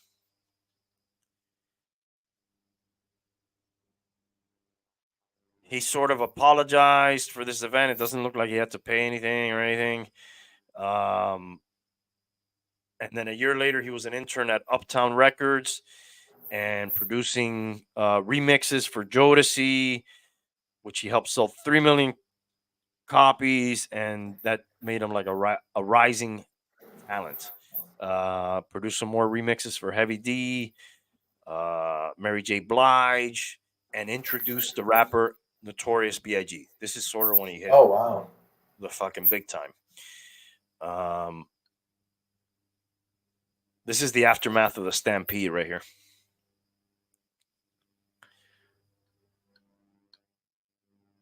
So he in '94 he founded Bad Boy Records, and this is sort of like when Biggie gets big, and he also starts doing his own. Well, I think he started doing his own after Biggie.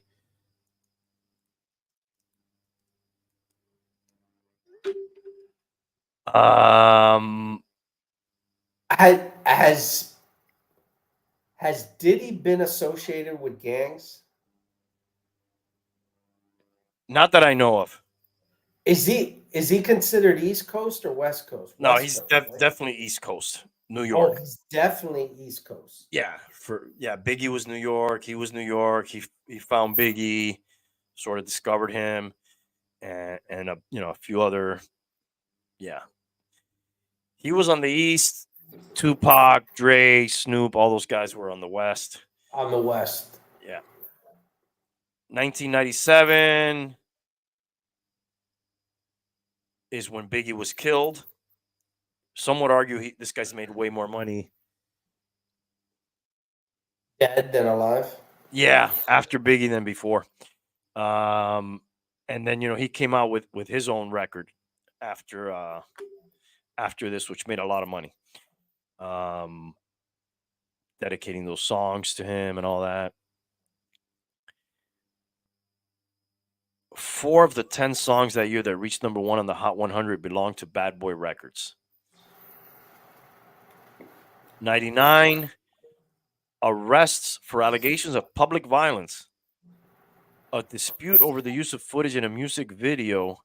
Producer Steve Stout claimed Mr. Combs and his bodyguards beat him with a champagne bottle, a telephone, a chair, and their fists during an April incident. He faced up to 7 years in prison had he been convicted. Instead, Mr. Stout asked the Manhattan District Attorney to drop charges after Combs publicly apologized. Combs has said he was upset Stout, an Interscope Records executive, used footage of him being crucified on a cross in the video for the rapper Nas's Hate Me Now. That December, an argument broke out at a Manhattan nightclub where Combs was spending a night out with the actress and singer Jennifer Lopez, his girlfriend at the time. At least 2 people were injured by gunfire. The details and timeline of the interaction remain muddled throughout a highly publicized trial. The famed attorney, Johnny Cochran Jr., defended Mr. Combs, and multiple witnesses testified that the music executive held a gun. Combs was charged with gun possession and bribery, but found not guilty. His one-time protege, the rapper Shine, born Jamal Brown, received a 10-year prison sentence for assault, gun possession, and reckless endangerment. I think he then made a shitload of money off that guy's record while he was jailed, too, if I'm not mistaken. I don't remember his MTV Making the Band days, which was like a reality show where they would get budding rappers and singers into performing groups. Yeah, I don't think I watched, by that time, I don't think I watched MTV into the 2000s.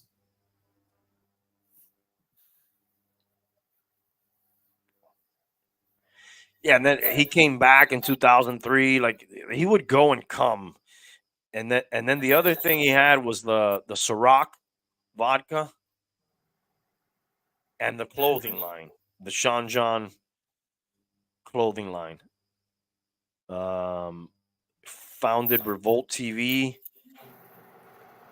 His portfolio in 2022 was estimated by Forbes to be worth $1 billion.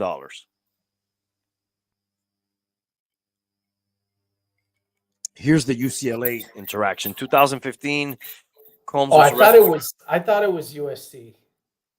Yeah, so did I. UCLA, actually. Yep. Charged with assault with a deadly weapon, making terrorist threats and battery after an altercation with a UCLA football coach.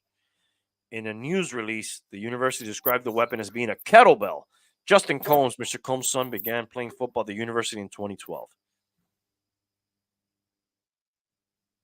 The Los Angeles County District Attorney said that prosecutors decided against pursuing felony charges after the incident.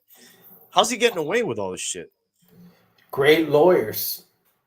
Or somebody's Dude, getting greased up. The guy had fucking Johnny Cochran as a lawyer. If the glove does not fit, you must acquit.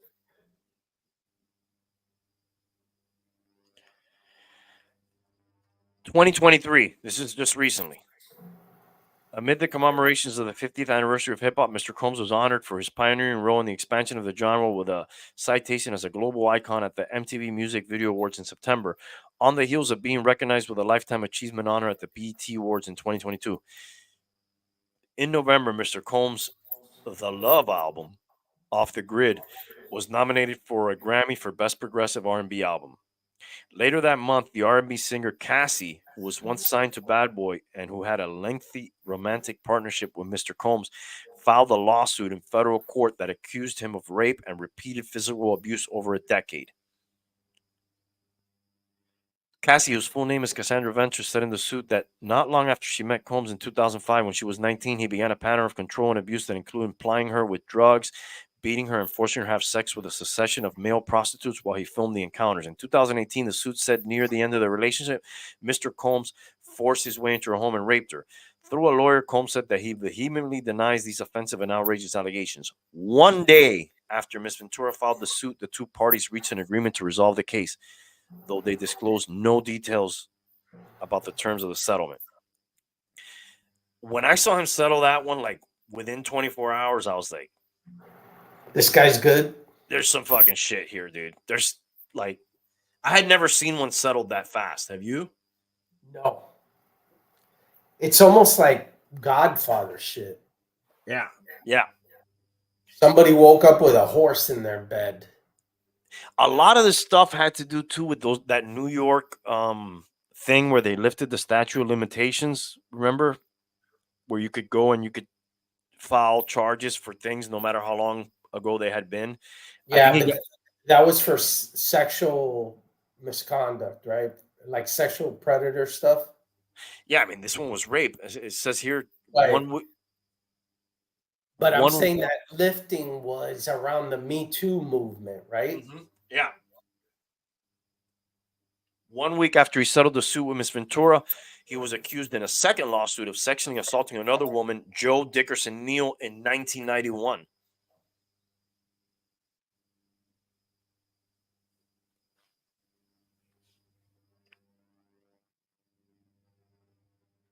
I think I may have lost connection here. I can hear you. Oh, okay. You're frozen though, but okay. I can hear you. I think I'm having some sort of internet issue right now. You're frozen with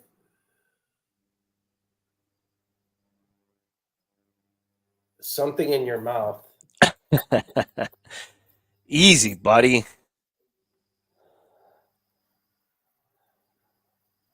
So, all kind of shit going on here with Puffy.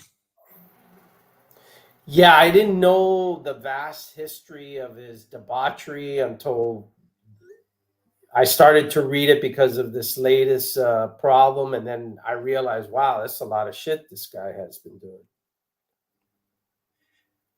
There has to be no coming back from this. It's crazy how this shit takes so long in some cases to come out.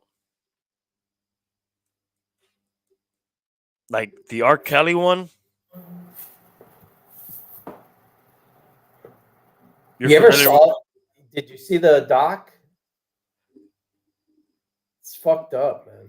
I couldn't finish it, bro. I like saw one episode and I was like, "Fuck this! I gotta bail on this."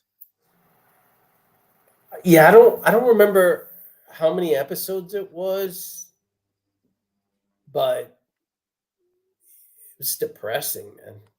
Yeah, terrible, dude. And young girls, dude. Yeah. That was his fucking thing. What a piece of shit. But it took a long time Yes. for them to get him finally. Yeah, because these guys get away with it. They pay people off. They're greasing palms left and right. People generally like these people until, they get screwed by them literally and figuratively, right? Mm-hmm. Well, like the Michael Jackson shit too. Yeah. But damn, dude, you're reading here like drugging people and shit. And really, you think Puffy or Diddy, whatever the fuck his name is, has to drug anybody to get laid? Are you kidding me? That's just sick shit that you like. Yeah. Because that guy just shows up and women will throw themselves to him. He doesn't really have to do any of that shit. But on top of that, he wants to like fuck them up and drug them and shit. Allegedly, right? Allegedly, sorry. Yeah.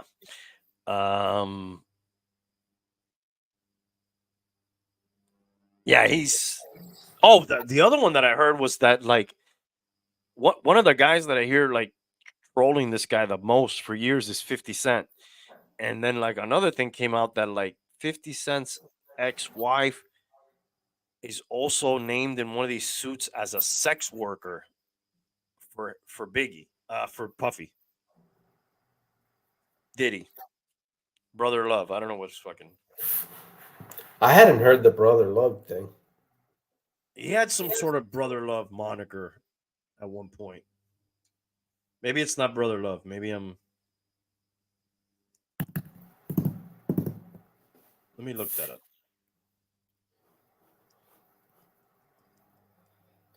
And you're still frozen. I think we're being cyber attacked by fucking Puffy, dude. Brother Love. That was another one of his monikers. Can you see me? No, I can't do anything. My screen right now is. I'm having some sort of internet issues. All right, hold on a second. Well, I mean, you could keep talking, but Yeah.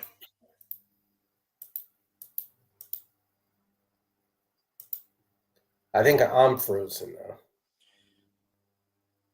Yeah, dude. The Brother Love was a new one that he started going by.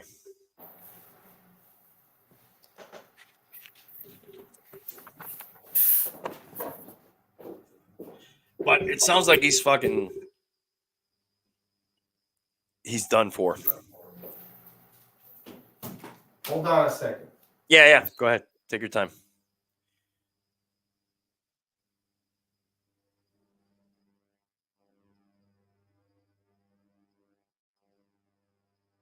It's crazy how you see these people in the public eye one way, and then these kind of stories start coming out.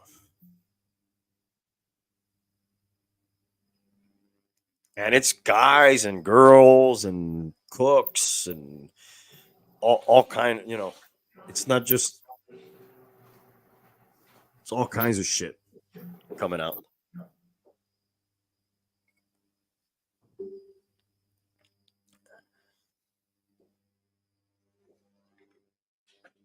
All right. Not sure what happened there. I don't know. My screen's frozen. You still have that cigar in your mouth? Yes. It's a big drag I'm taking.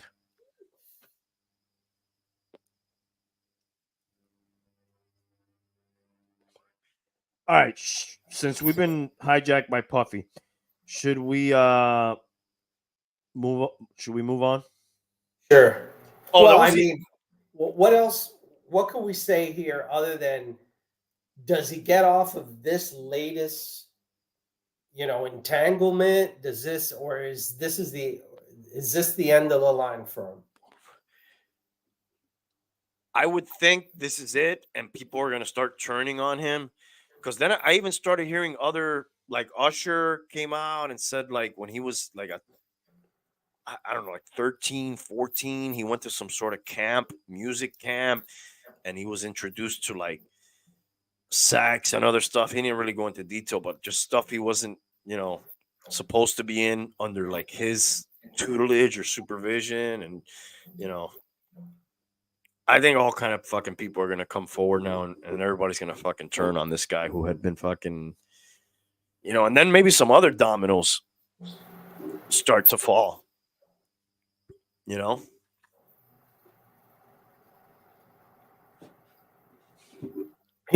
There's a lot of people that take the position just like they did with Michael Jackson, even with OJ Simpson. Oh, these people are being screwed because they're famous. Oh, 100%. 100%. But not every person that's famous, gets this. No. But if you look at his whole persona and all, it kind of fits. If you look at the whole body of work, it's not like shocking. The writing was on the wall. I don't know what I'm trying to say. Like, this is not a surprise. A lot of people knew about a lot of this shit for a long time. Weird shit that he was into and going on. Like I said, this guy's so rich and had so many women that he probably, needs to have like Really odd stuff to get going. yeah, like fucking donkeys and mules and fucking, little people and fucking trapeze art. He probably needs all kinds of fucking shit just to get excited.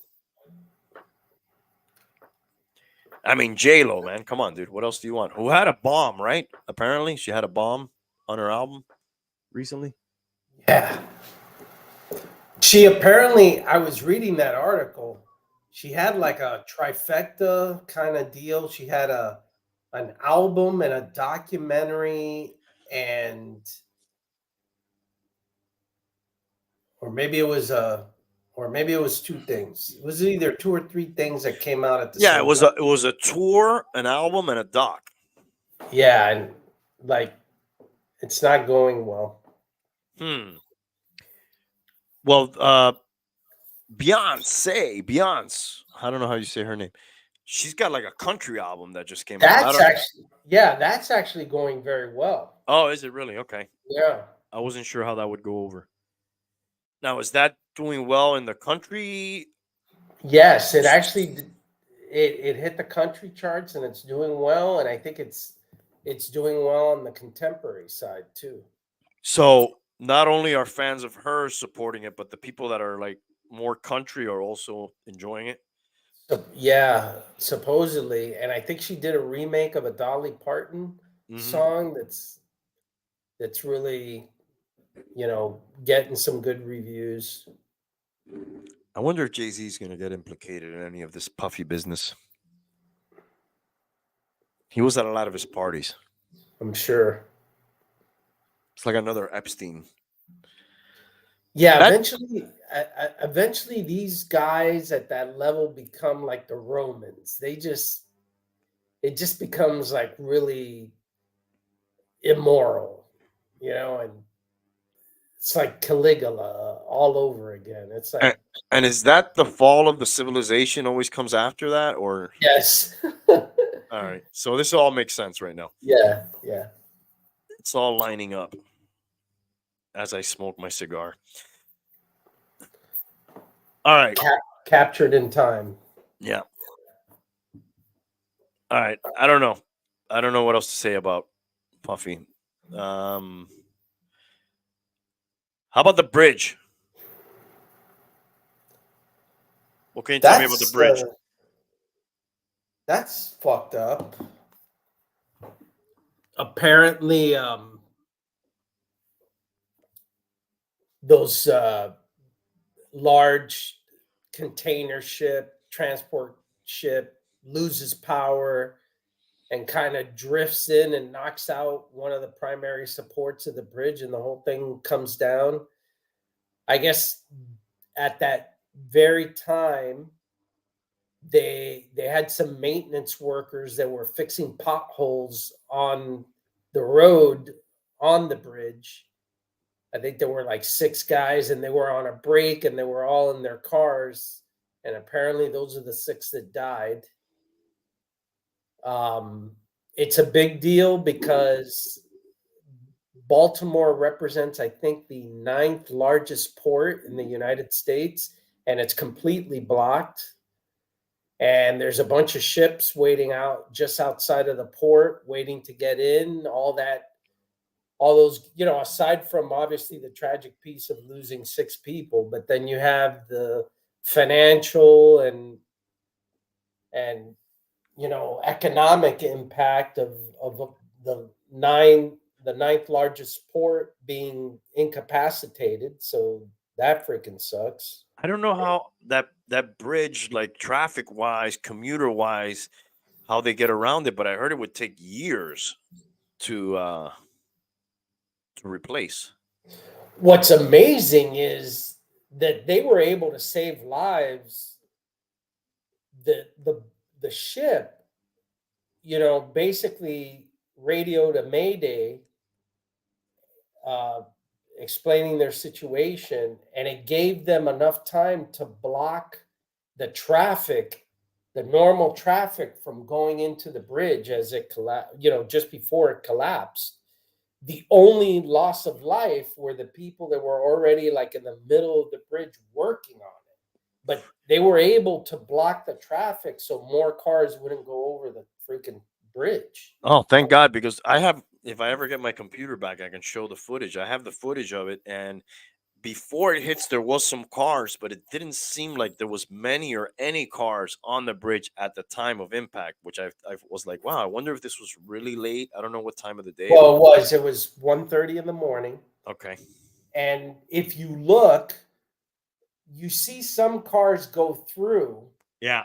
But then there's no more cars, and then you only see these blinking lights, and those blinking lights were of the maintenance workers that are now presumed dead or are dead, that were on the actual bridge when it fell down, and they were in the middle of their break, working on like a night shift, obviously to fix the potholes. But they were able to get a message off that was then sent to the highway patrol or the police department to be able to block the bridge so no more people would go on it. If not, it would have been even a bigger disaster. Well, thank God for that. Yeah, and they also made mention that one of the key things is this bridge, and they love saying how, well, it is kind of a true fact, right? How bad our infrastructure is and how old it is. Most bridges now have like a barrier around their support column, so a ship runs into the barrier before the actual support column, right? Mm-hmm. This bridge didn't have that because it was, I guess old, and they haven't updated it since. This event also brought up an event that happened here in Florida back in 1980 on the Skyway Bridge in Tampa. I don't know if you remember that story. Nope, I'm not familiar. So that's where a ship ran into the bridge. Now 35 people died there. There was like a bus, like buses that went into the water and cars. It sounds like a Mothman prophecies kind of thing. Yeah. 35 people died there. I don't know if you've ever been on that bridge. I've been on the new one, obviously, because the old one, like, they had to bring it down. That's probably one of the highest bridges I've been on. It connects, Clearwater or St. Pete to Tampa? I have been on the bridge that you take to get to Tampa Bay, which I remember being a pretty big bridge. Yeah, that's the Skyway Bridge, and The original version of that was the one that was hit, and like 35 people died on that. And it was actually after that bridge that they started to, or after that accident, that they started to put or require the barriers around the support column so no one could take out the support columns. But this bridge So didn't what, have like a giant bumper or something? Or... Yeah, it's basically like they build it out of concrete. It's kind of like a bumper all out of concrete that surrounds the support column, and it's pretty big. So, you will run into that before you hit the support column. Have you seen the footage of this thing? Yeah, it's amazing, like how engineering works, right? Like that thing takes so many freaking cars every day, tractor trailers, all kinds of shit. And you take out that support column and the whole thing just kind of folds like a toy, man. It's amazing. Can we put on our tinfoil hat for a minute? Oh yeah, there's plenty of that. What are they saying? Well, it's quite expansive. So you have one that says that this is part of an overall cyber, that the ship got cyber attacked, and it was directly driven. The ship was directly driven to take out the bridge, and this is done by a guy supposedly out in the UK who capitalizes on all these kinds of disasters to try to say a narrative that we're in a current war now that the country is not being told about. And this is another example of how we're being attacked, but it's being, brushed off as a traumatic accident or just an accident, right? Hmm. But the premise is that the ship was cyber attacked, somebody gained control to it and rammed it purposely to kill as many Americans as possible. The other theory, which I thought you would enjoy, was that the captain or the crew or all of them had recently taken their COVID shots and were being affected by the COVID shots and became disoriented or lost control or whatever, Oh, and come on. slammed into the bridge. There's also one that the Obamas did this. They didn't go into detail why the Obamas did this, but Israel, in retaliation for the U.S. not supporting or not voting against the ceasefire in the UN the other day. So yeah, there's several theories already. This seems almost like with any news, big news. There's people lining up to come up with these. And you know what? That's a big controversy now, right? Because I guess they're really slamming the social media, and I'm not sure where you lie on this, but the left is saying that the social media should take more action against this bad information. And the right is saying, you know what? Let all that stuff be on there and let people decide for themselves, right? Mm-hmm. Those are the two trained schools of thought, right? Mm-hmm. I guess I guess the X factor there is that there's people that really can't make up their minds and choose the right thing. So anything you put on there for those types of people is just absorbed as the truth, right? So the question becomes, should the big tech companies and the social media companies do more to block some of this stuff, or should it just all be out there for people to decide or get fooled or whatever the case might be? Have you seen the Don Lemon Musk interview in its entirety? I saw a clip when you sent it to me, but I was in a place that I couldn't put the volume up, so I didn't really watch the whole thing. They discuss this for some time. It was a 1 hour interview, and a lot of the time was talking about this same topic. And I kind of agree with him because I always think of social media and all that as an extension of any town uh meeting place, or any place where there's a lot of people. People can talk shit anywhere, whether they're right or wrong. It's not legal or illegal, or we shouldn't. you know we got to make up our minds day to day whether people are talking shit, or whether they're, we should listen to what they're saying, or I'd rather make up my own mind than have somebody being sort of like the the thought police, or whatever. It's going to sort itself out, you know whether it's true or not true. And Musk was getting really pissed with this guy because he kept, he kept pushing him because he wouldn't remove certain things that were on the X platform, formerly Twitter. And he said, if it's illegal, we will remove it. If it's something that's illegal, we'll definitely remove it.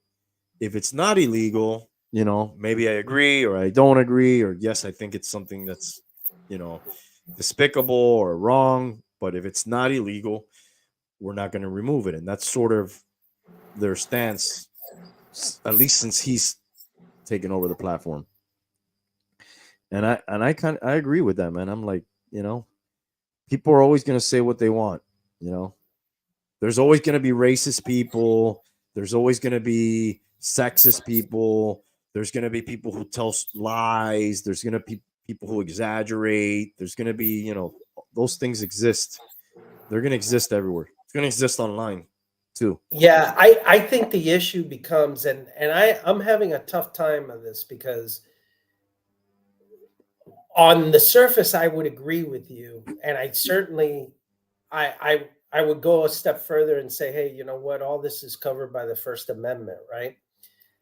I think what makes this a little different than what, let's say, your analogy about in your everyday life, there's people talking crap all the time, that there's people that you have to wade through, crap all the time and make your own decisions. That's absolutely true. I think what makes this a little different, or at least makes you think about, or maybe should make you think about it a little bit more, is the technology has the ability to touch more people instantaneous than anything that you mentioned there. A town hall meeting, your local going down to the corner and talking to a group of people.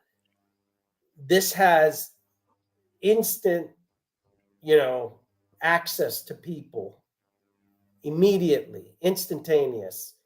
Not even, almost more than TV or anything else, right? I think that's a difference. Number two is that because of that technology, there is a group of people, a large group of people, that automatically believe that if it's on the platform, it has to be true by definition. That's a big Yes. problem.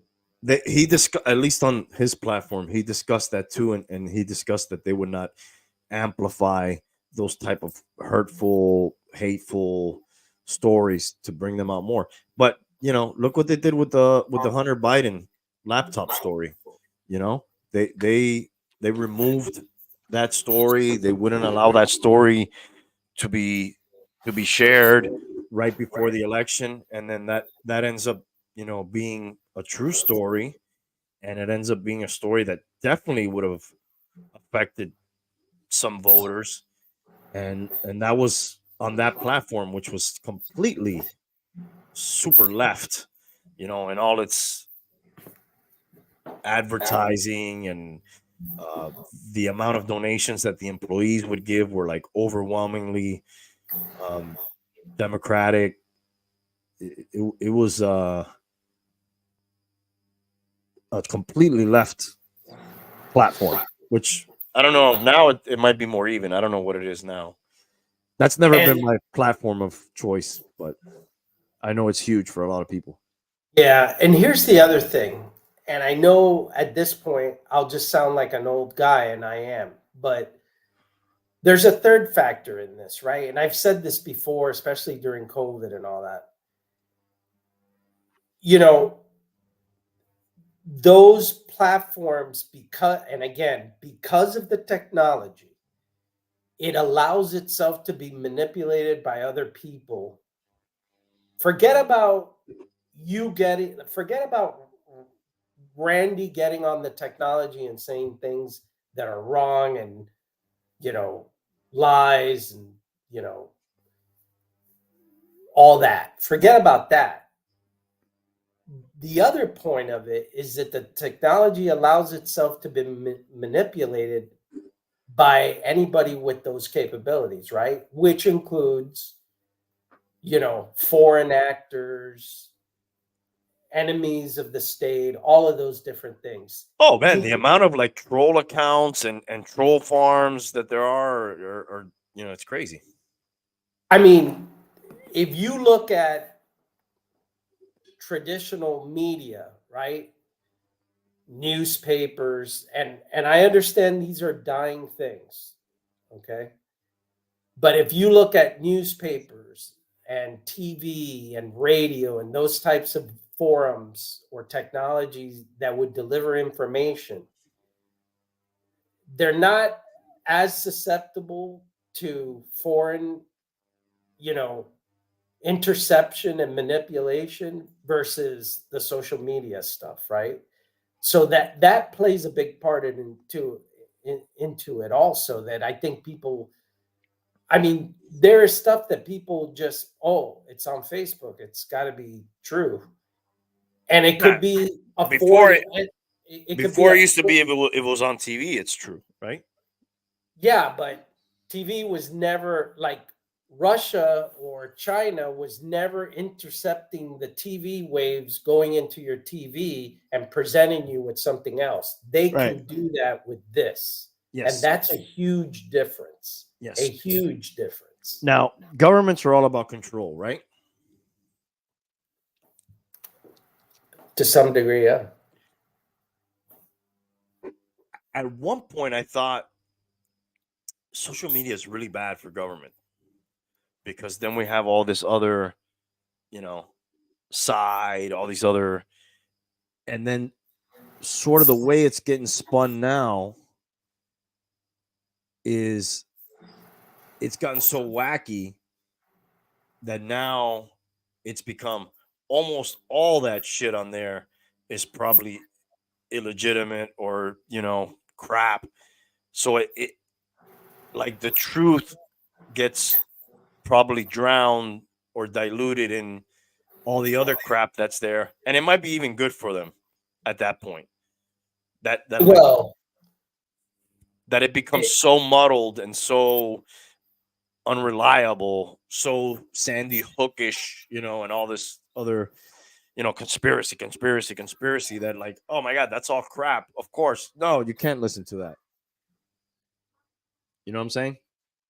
well, definitely they, you know, depending on which party, yeah, both parties see it as a threat, right? For different reasons. You know, the right thinks that those social media platforms are especially sensitive to right wing positions, and if anything gets canceled or taken down, it's their information, while the left thinks that there's way too much information that the right is putting out that is completely a lie that they're not blocking. So, you know, they're both concerned with it. Yes, it's just funny to me that the left has become more of the censorship party that used to be more of the free speech party back in the day. Yes. It's Yes. just weird how that changes over time. You know? Well, and that's also because of the way that they perceive that it's being used against their agenda. It's just a game, and who plays it best. You know? Well, it certainly is a game. It's basically what it boils down to. I don't know. I still think fucking let everybody say whatever the fuck they want, dude. You know, unless it's illegal. If it's illegal, you know, block it, take it down, whatever. Yeah, the old the old what was it? Standard was you can't yell fire in a crowded theater, right? Yeah. Aside from that, you could say just about everything, right? Don't rip out any pages from my history books. Don't, don't ban any books, leave them, let them there, leave the proof there of all the things. So, But it's interesting because you're right about that the left was the ones that were always open and non-censorship, but it's funny when it comes to another area, it's the right that's doing all the book banning, yes, which is strange. mostly on Cultural things like gender, sex type situations. But I think a lot of that banning is age specific too, right? Like they want to ban it for certain age groups. Well, yeah, they think that, a particular, we're not talking about Blondes and Mules magazine showing up in the third grade library. We're talking about, other, let's call them literary classics that maybe are not they're not deeming appropriate for, somebody in third grade, let's say. I don't know, man. You hear some wacky stuff in some of these shows and stuff, like that there's books teaching kids how to give hand jobs and shit like that. I don't know how true any of that shit is. You know what I mean? I have to tell you, my kids, if that's true, I'm in favor of banning it. Okay. Call me a book banner. Me too. But I haven't ran into that in my kids' schooling. Now, granted that I'm already kind of removed from that to a certain degree of younger kids. That was a while back for me. I mean, I do remember growing up, even in my time, when certain things were going to be taught in class, you'd need to get a waiver, from your parents. I remember the early, like when I was going to school, it was probably at the first time that they really wanted to start teaching sex ed in school. And what grade did you do that in? Probably fifth and sixth grade. Yeah, I remember fifth grade doing that. But I remember that it entailed a series of waivers and letters going to my parents that they first they were being told, hey, like, we're going to be doing this, right? And then, by the way, if you don't want your kid to participate, sign this. I'm pretty good with that approach, right? Yep, that seems pretty straightforward. That seems pretty fair, right? I don't think I'd like that. I'd appreciate that approach if we were going to talk about, like, I don't know, gender and drag queens and things like that. Getting that heads up is probably better than nothing. But now, whether they should be teaching that at all is probably a whole other thing. Yeah, I'm with you there. Yeah, there shouldn't be like a conversation when your child gets home and then you have to rebut or explain what was then taught to them at school by potentially some sort of stranger or whatever teacher or person that doesn't know your child, and they have the first conversation about those sort of subjects that maybe some parents are fine with it, or some parents, like me in my case, like I'd want the first conversation about those kind of things to be with me, because nobody understands my child better than me, and my child probably doesn't understand anybody better than they do me. So that conversation is should be, uh I don't want to say sacred, but there should be some sort of protection for, like, that's our conversation, Yeah, before no, anybody else's. and I would agree, but you also have to account for the multitude of families, both broken or screwed up, that the school system is accounting for, because that conversation will never be had if it's up to those families, No, right? yeah, but then I'm back to what you're saying. There should be very clear permissions asked Yeah, for, and on this date, not like they got home and, hey, by the way, we just talked about sex changes today. yeah, no. Hold To up. me, yeah, to me, all of those conversations at minimum should be first alerted. I mean, we could debate if they should be taught in the first place, but if somehow that is going to happen, then you need to give the heads up and the right to the parents to be able to not participate in it. Yeah, by the way, I don't know how I'm gonna end this podcast. I guess I can restart my computer, but it's like I'm completely fucking frozen here. I Yeah, can't. you've been frozen with the cigar in your mouth for a while. Luckily, my sound hasn't gone out, but I don't. I can't figure out how to get. Let me try the Wi-Fi. See if that does anything. But yeah, I just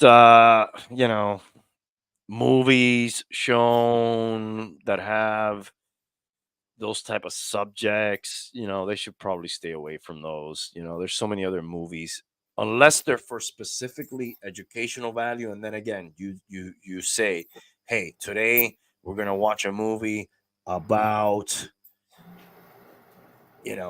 gay relationships, so whatever of those, you know gender, sex type of situations. If you're gonna get into that, you need to make the parents aware. You can't just fucking do that to fucking little kids, Yeah, without their parents' consent.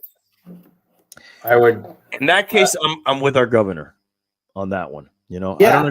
I don't agree with him on a lot of, on everything Well, you see the other law he passed recently?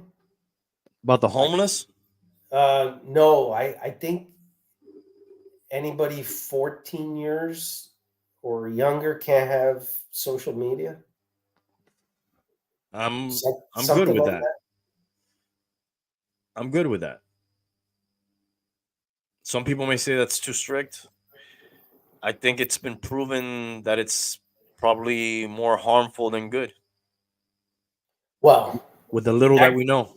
yeah, that goes back to that whole Dr. Phil on Rogan, where he was talking about, you know, the advent of the cell phone, how it's, affected, uh, young people greatly. And, he was mentioning that basically from 2008, 2009 to now, you know, kids' depression, suicide rates, all those things, you know, have increased, greatly.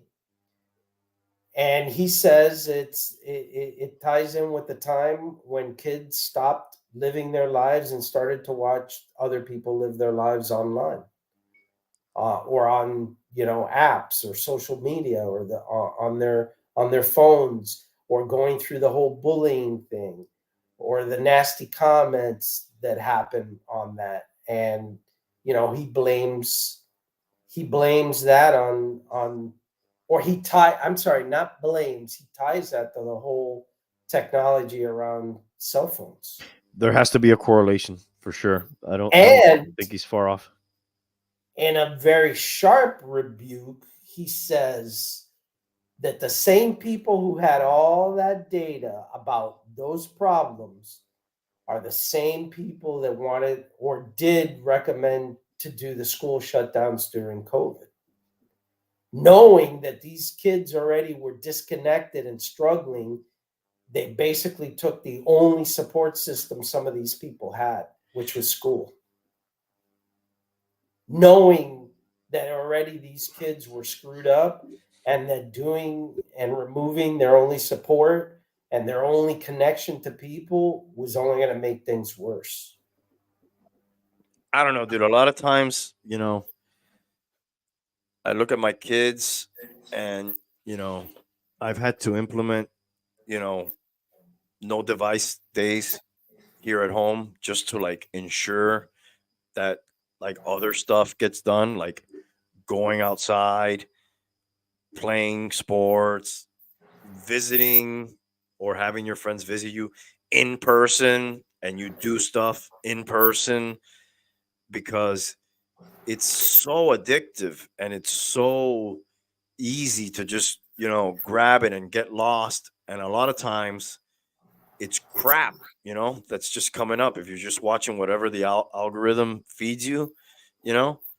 So it's terrible, dude. I think it's terrible. I mean, like, if you were to do away with fucking iPads and fucking smartphones, I would be like, fucking, you know, that's, I wouldn't impose that on everybody else, but like, if I could get rid of them from my house, I probably would, dude. You know, just completely. Fuck it. You know, this is no fucking.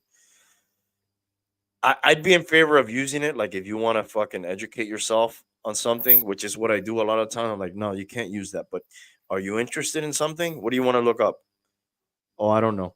I said, well, when you figure out what you want to research, you know, you want to learn about World War II, let's look up some good videos about World War II, and you know, let's learn about something. Let's use this instead of it using us, because a lot of times you put those YouTube shorts, it's just people fucking drinking Tide Pods, fucking doing pranks. You know, do you want to see the coolest thing? You know, everything is like the best thing, the coolest thing. Like, it's not real life. You know, it's like it's all this, and then they, I don't know, that maybe they think that that's real life, and they don't even know how to be bored. Like, being like, you're not gonna die of boredom. You know, talk to somebody. You know, start a conversation.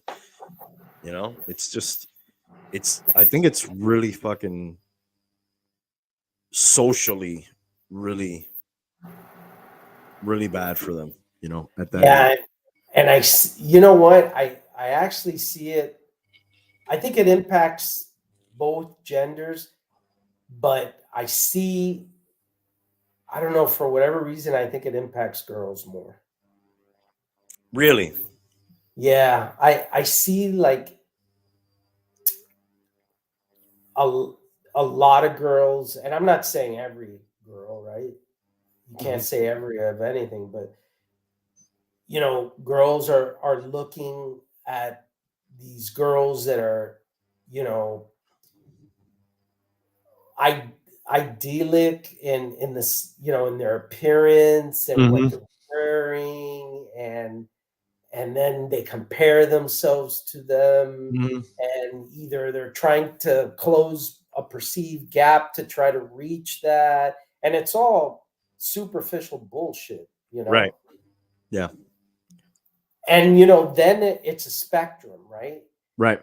It starts off as something harmless, like, oh, like a girl putting makeup and makeup tips, to, okay, this is how you have to dress to get a hot guy. Mhm. And then it keeps going down the spectrum, you know, Mhm. to, you know, probably some really horrible stuff that you wouldn't want your kids Yes. to see, right? And it all goes back to what they have pre-programmed into what people pay attention to, which, unfortunately, when my children are on like YouTube Shorts, which is basically like TikTok, which is just feeding you stuff. It's not feeding you like, hey, did you In, know these were the in this first 10 presidents of the United States? Did you this day know in history, this is the state? It's like, um, I don't know, like the most ridiculous fucking crap that like, just total.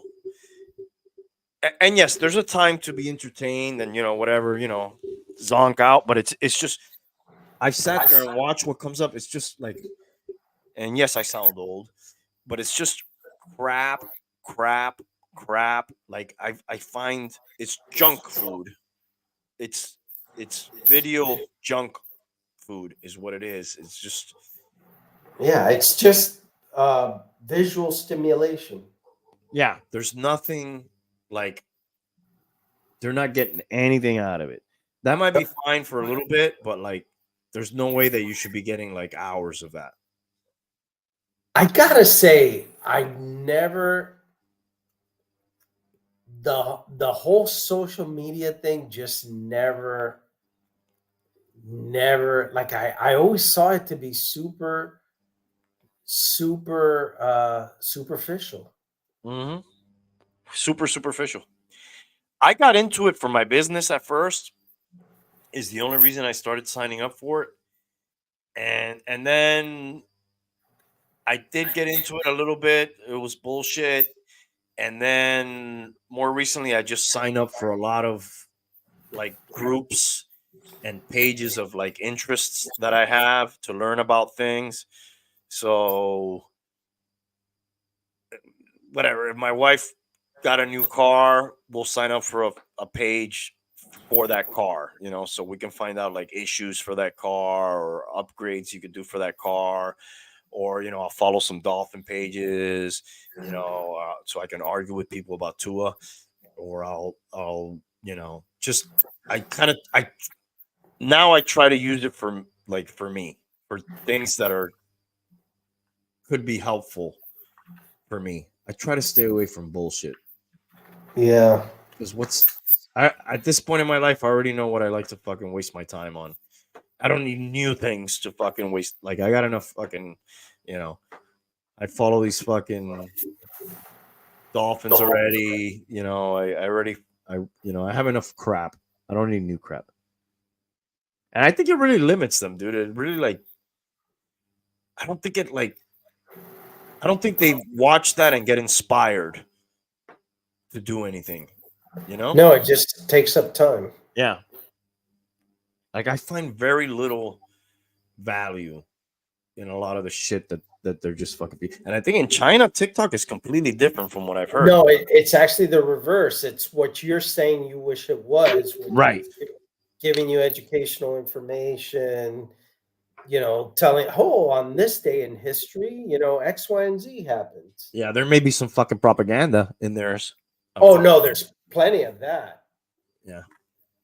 But it's bookend with more cerebral stuff compared to the stuff that we're getting, which is, people taking a spoonful of cinnamon and passing out, or, going to the zoo and trying to get into the monkey cage, Yeah, just fucking crazy, stupid ass shit. Crazy shit like that.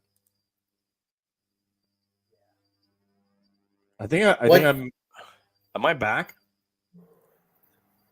Not on the screen. Okay. Remo. So what else was on the docket? Let's see. Let me go. Now that at least I got my internet back. We know the rest. He got raided, the Puffy thing. I don't know what's next for him. I wanted to show this video of the collapse while we had our tinfoil hats on. I think I'm still dealing with technical difficulties. You are still frozen. By the way, did you realize when you started the show that the music got all jacked up? No. Yes. Okay, I may have been dealing with issues. Rest in peace, fucking Lou Gossett Jr., by the way, dude. Oh my God. That's one thing we forgot about. And you know what's one thing I was reading that was a shocker? What's that? He was a apparently he was a big party animal. At one point, it almost derailed his career. Big Coke and drinking guy, right? Mm, I don't mean Coca-Cola, I got you. but I read that one night he was partying with the mamas and the papas, and they were getting like jacked up. And he got a call from his friend Sharon Tate to come over to the house. Oh, wow. He went home to take a shower and change. And when he came out, he saw on the TV that they had killed everybody in the house. And Holy he was shit. heading there. I never knew that story. There's a couple stories like that, right? Like there's some other people that maybe could have been there or something like that weren't. Yeah, What's- I also wonder, like, sometimes those events, everybody tries to like make a connection to them, and you wonder how many of those are maybe contrived. Oh, you weren't frozen there for a minute. Now I don't see your picture anymore. I see the studio, and now I see you frozen again. Yeah, I stopped my camera to see if that would fire that up. Remo seems to think that Diddy is a distraction for something, but what, Remo? What is he the distraction for? Do we know?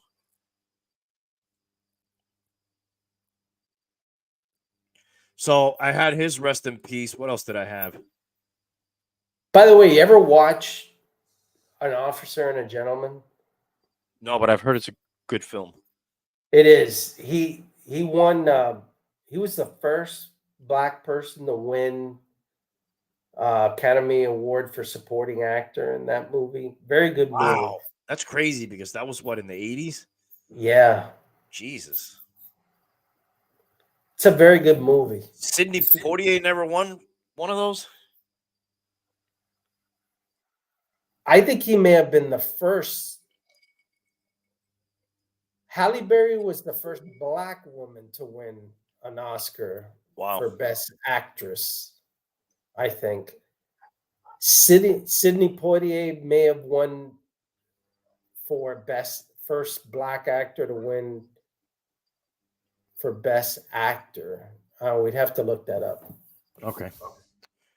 I'm not in any condition to look anything up right now. No, I got you. You barely have a camera on. We're lucky I'm still here. Oh, by the way, back to the NFL. Quick note: there will be 2 Christmas Day games this year on Wednesday instead of 1. So you're gonna get 2.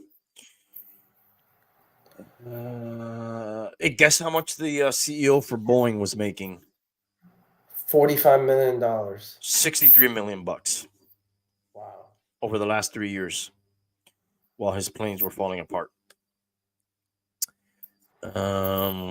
What else? What else do I have? Rapid fire here. Dude, they're trying to give. Remember the soccer coach from Spain that gave the unwanted World Cup kiss? Yes. He may face jail time for his unwanted kiss. They are seeking a 2.5-year jail term on that. Wow. Speaking of jail terms, Bankman-Fried, 25 years.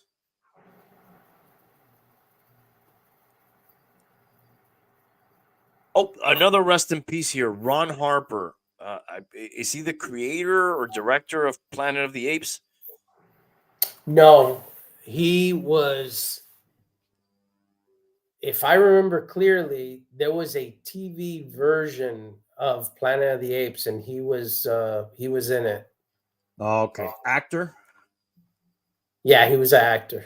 Okay, well, rest in peace. We talked about Easter already.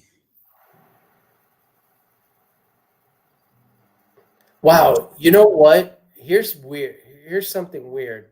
When I looked up first black man to win an Oscar, it comes up with Louis Gossett Jr. Hmm. But I see something here that Sidney Poitier wins Best Actor in 1964. So I'm not But sure what. maybe he won it for Best Actor, but you said Lou Gossett Jr. won it for Best Supporting Actor. Yes, yes. So maybe that's what it was. Yeah, maybe. There was a man who got the first ever kidney transplant from a pig. He might be dead by now by the time this note's a few days old. 62-year-old man with end-stage kidney disease successfully received a kidney from a genetically engineered pig at a Boston hospital this weekend. Speaking of genetically engineered, I saw this thing that they said within 5 years they could probably bring back the woolly mammoth. I saw something about that too. Very That's Jurassic. Very Jurassic Parkish. right. I could Yeah. hear Jeff Bloom say, don't mess around with nature. Yes. Nature finds a way. Yes. Nature decided to do away with them. We shouldn't bring them back. I like that guy. I don't know why. Yeah, he kind of plays the same guy in all the movies. And his commercials too. Yeah. You seen the commercial with the aliens? Where he's And working. the home or house apartment.com. Yes. Yeah. I don't want to presume anything. Maybe a 2-bedroom, a one. I don't know. He's pretty funny. Yeah. Yes. What else? The inventor, another rest in peace here. The inventor of karaoke passed away. Oh, that I didn't know. Yes. Fascinating. Shigechi Negishi. He invented the Sparkle Box in 1967, which kicked off the karaoke revolution. Yes. Dude, I was surprised about this Heat note. Heat sharpshooter Duncan Robinson became the fastest player in NBA history to make 1,000 career three-pointers. That is shocking. That's both a sign of the times and, like you're shooting a lot of threes, right? That speaks for itself. Yeah, the fact that Duncan Robinson, that just tells you the game has changed completely, right? Because there's no way, like, I don't know. There's so many other guys that I think of before him. He's a very good shooter. Don't get me wrong. Very obviously. Just we're putting up a lot of fucking threes. I haven't looked at the team a lot. They're 40 and 33. Yeah, they're like in the 7th spot, trying to stay out of that play-in tournament position. The plan is what, the bottom 2? Yeah, I think like 8 and 9 or some shit like that. Play-in, which is how they got in. I think that's how they got in last year, right? Yeah, and that was like a miracle, right? Mm-hmm. I think we beat Atlanta to get in, if I'm not mistaken, on the play-in. Dude, did you ever hear, totally random, I'm just hitting up rapid fire here in my remaining notes. Do you ever hear of a place called Baseball City? Sort of in Central Florida. It was in a place called Haines City, which was like off US 27. Doesn't sound familiar. The Royals used to play their minor league baseball there. I just happened upon this article the other day because I was looking up the remaining cities. I remember that they played there that I hadn't seen spring training at because I went to one this year and I just got a few more left to go before I finally visit all those spring training parks in Florida. And it was like they built an amusement park. Well, they didn't build it. It used to be a Barnum and Bailey sort of off-season park where I guess they would go and like practice. But they had work a park. on their routines. But they also had like shows there, and they had an amusement park there, and I guess it was sort of a failure, and they sold it, and then some guy bought it and made Baseball City, and they built a stadium for the Royals, and the Royals did spring training there, and then they had a minor league team there, and then they had this sort of baseball centric theme park, which obviously failed because I never heard of it before, and it's not that far away. I was just wondering if you had ever heard of it. I have not. Okay. We were talking about conspiracy theories the other day. You know what's funny? This conspiracy theory, we've heard about it for years. But I find out how mainstream conspiracy theories are when my dad starts talking to me about them. You know which you know which one he fucking started talking to me about the other day? Which one? The New World Order. That's old though, right? It's old, but he had never mentioned it to me. How did he present that to you? We were talking about Bitcoin, and then he transitioned into like if I thought that that was somehow connected to the New World Order. And I tried to tell him, you know, that that's a conspiracy theory, right? That's like sort of fringe, and he wasn't like all in on it, but he like, I don't know who he's fucking listening to. Maybe he's listening to like the fucking Cuban Alex Jones on fucking Radio Mambi, or I don't know, you know, I don't know what kind of characters they got on the shit he's listening to, but That's funny. he gave it some credence for sure.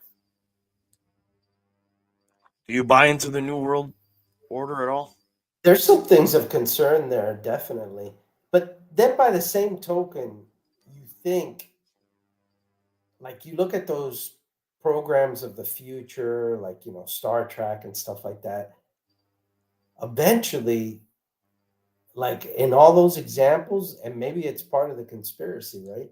Um, you know, people have to sort of like unite and become like one, right? To really Mhm. progress versus everybody kind of holding their own, you know, positions and their own sovereignty and their own countries and all that. I mean, that leads obviously to wars and issues, or it has so far in our history, right? So people would argue, yeah, like the future is about, you know, uniting and being, having one commerce system and one this and one that. So on the surface, there's some things that make sense to it, but you also have to be careful that that would be the way that, you know, there would be full control over everybody, right?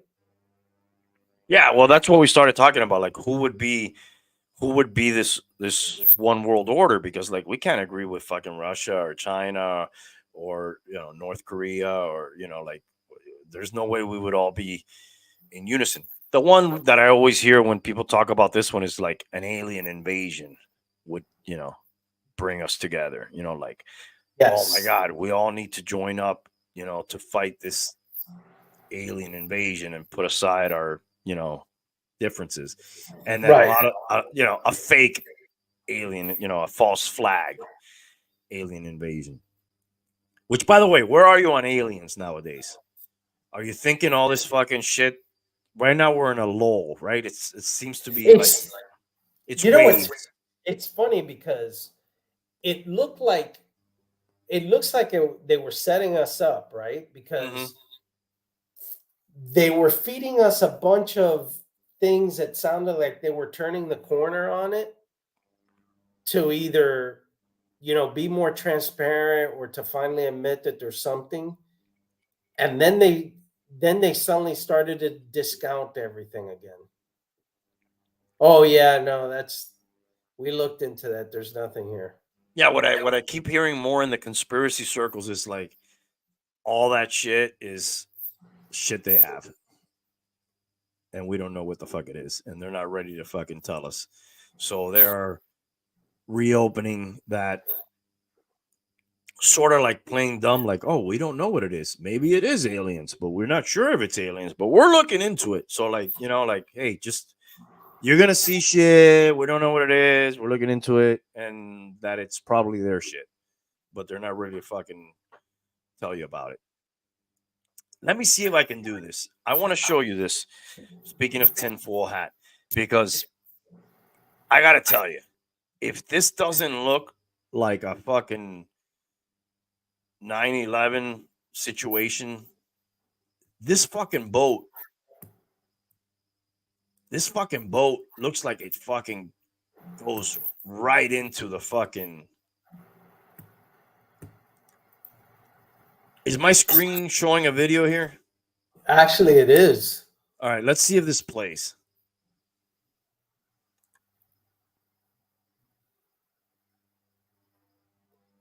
I got a severe loading situation going on. You have buffering. You've seen this video. Yes. So are you saying that you're in line with the conspiracy that they were cyber attacked and purposely driven into it? Listen, I'm not saying anything. I'm just saying it's fucking weird. Just like that other building that fucking collapsed after all the other buildings had collapsed, you know, that looked like a controlled demolition, but, you know. All right, this may never fucking play. I don't know. But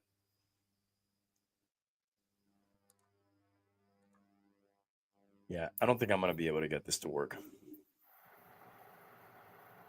I did see it though. Dude, the ship, you see the lights go out as it's sort of turning, and then like it looks like it even overcompensates and turns directly into that pillar that you see there. When I first heard about this, I thought somehow it was a mistake for a boat that was too big, because I hadn't seen the video. I thought, oh my God, how could they miscalculate the height of the boat or the ship? But obviously that's not the case. It's just that it drove right into that pillar that you see in the middle of the screen.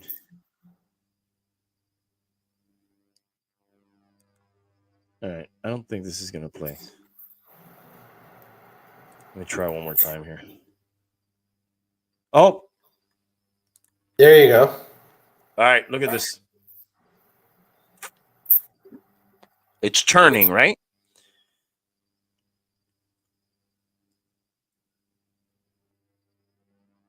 Dude, this thing turns right into this pillar.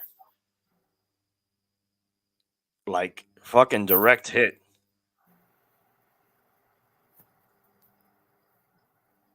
There's a car that just went. There's a truck. You saw it? Yeah.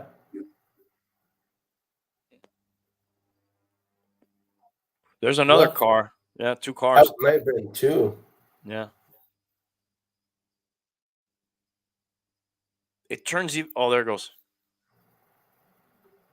It just hit it. And there it goes. Holy shit. Yep. That's crazy, bro.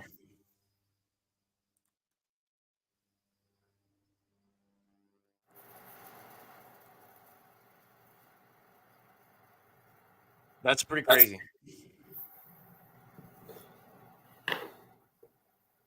The question was it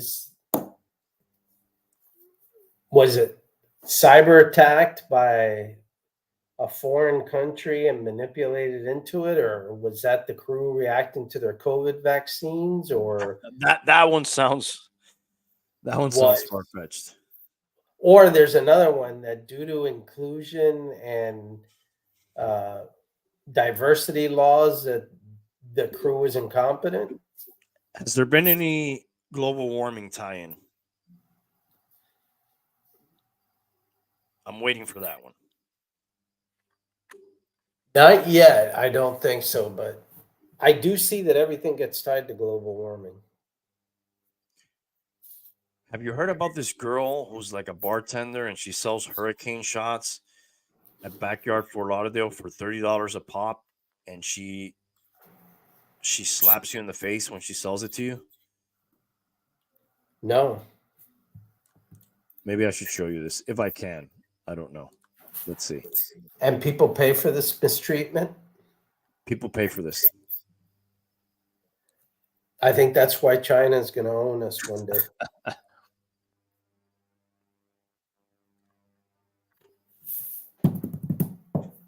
Let's see if I can get in here.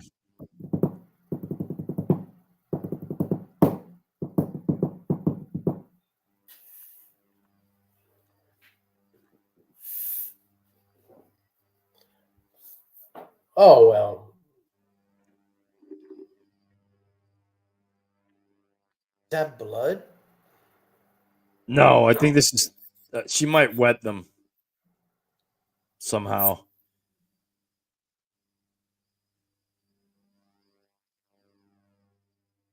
Hurricane Ayana.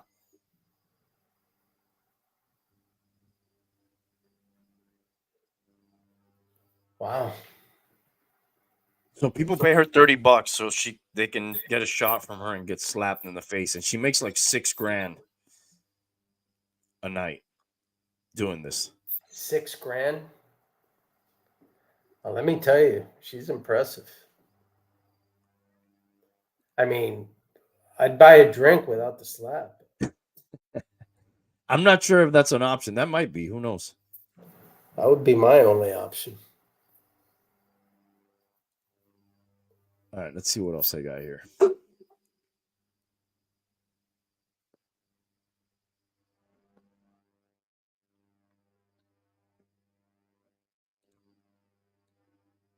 right, here's the last thing I had. Let's see if I can pull this up.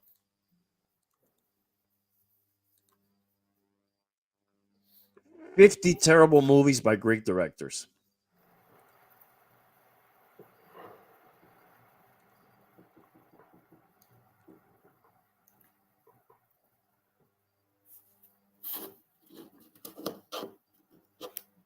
Let me know if I got that up there.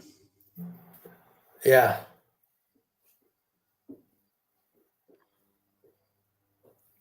All right, blah, blah, blah. Let me know if you even know any of these, and we'll stop. The Renaissance Man. Familiar with that?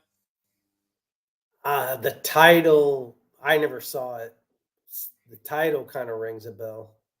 Penny Marshall. Do you Penny know who Marshall. Penny Marshall is? No, I'm seeing some of these movies that he did. Big Awakening. I don't know Awakenings. I know A League of Their Own, obviously. Penny Marshall is Laverne from Laverne and Shirley. Oh, wow. Didn't know that. All right. The Fountain. No. How about Kate Aronofsky? Blanchett. Do you know who This Darren has Aronofsky Brad. is?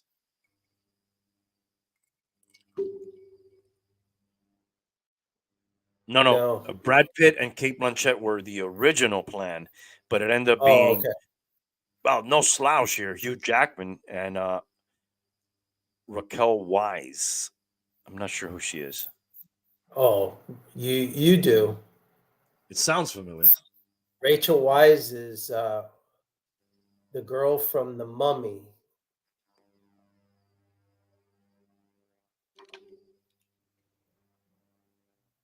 You know the hot girl in The Mummy? Oh, God. I couldn't tell you. James L. Brooks. Never seen this movie either.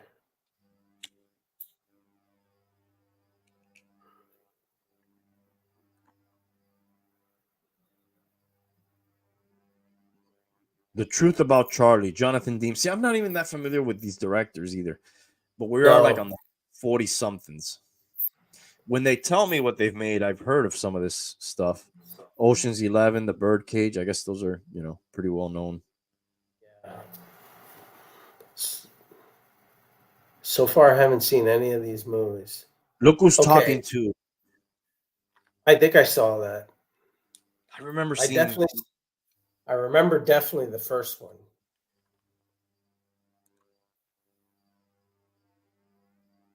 I always get that movie confused with Three Men and a Baby. Yes. They're sort of the same thing in my mind. I actually saw this Bicentennial Man. Is that any good? I don't remember it at all. Not according to this list, but Yeah, I don't remember it.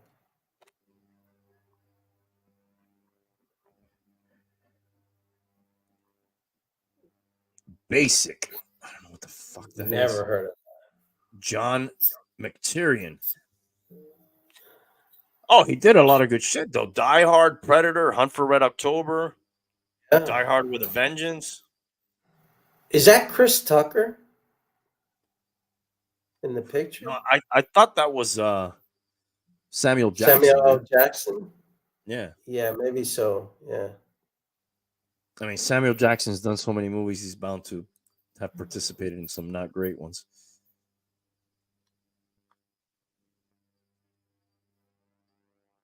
Okay, you got Stallone and Banderas here. Oh, Assassin.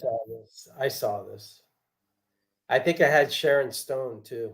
Richard Donner. That's Superman, right? Yeah. The good Superman.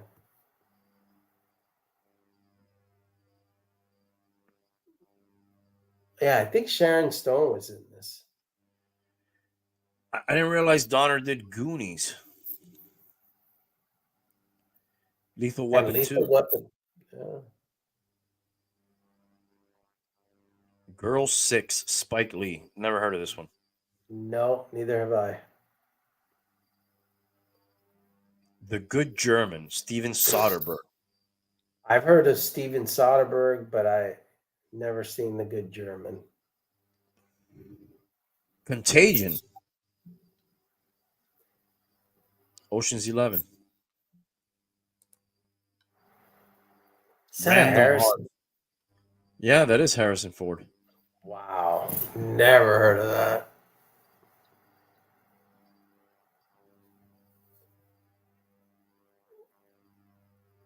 This guy's done some bombs. Who is that? What's his fucking name? This is by the Wachowskis. Oh, is that Tatum? Yes, that guy. Yeah, that's another one. Yoi and Susie love, and anything he makes is great. And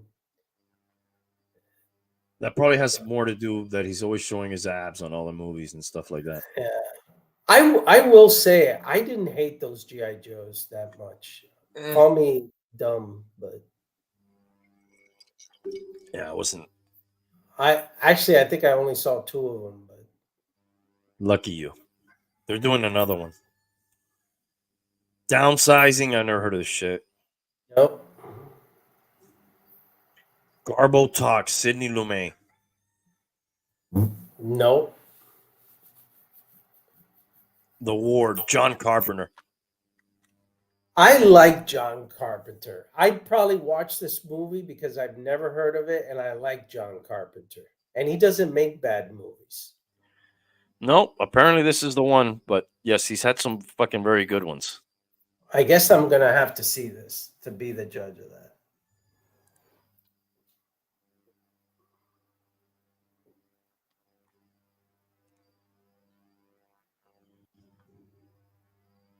The Stepford Wives, Frank Oz.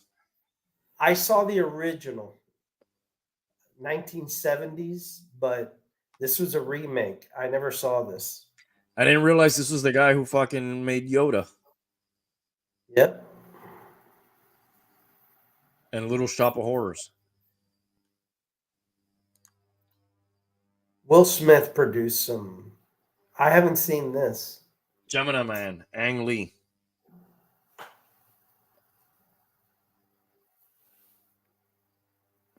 I like me some Crouching Tiger, Hidden Dragon.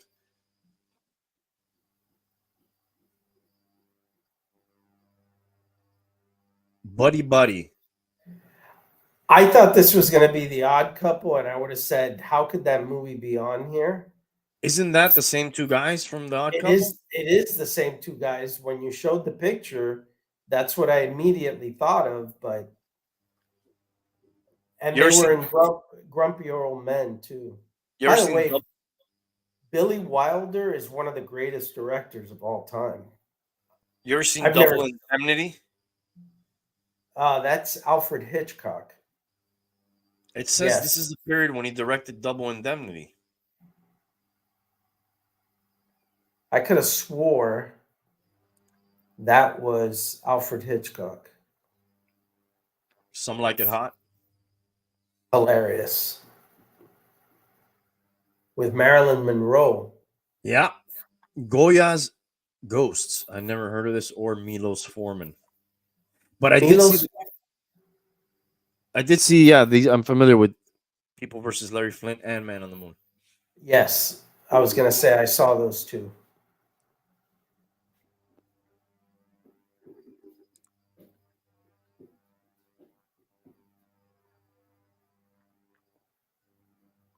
Uh-oh.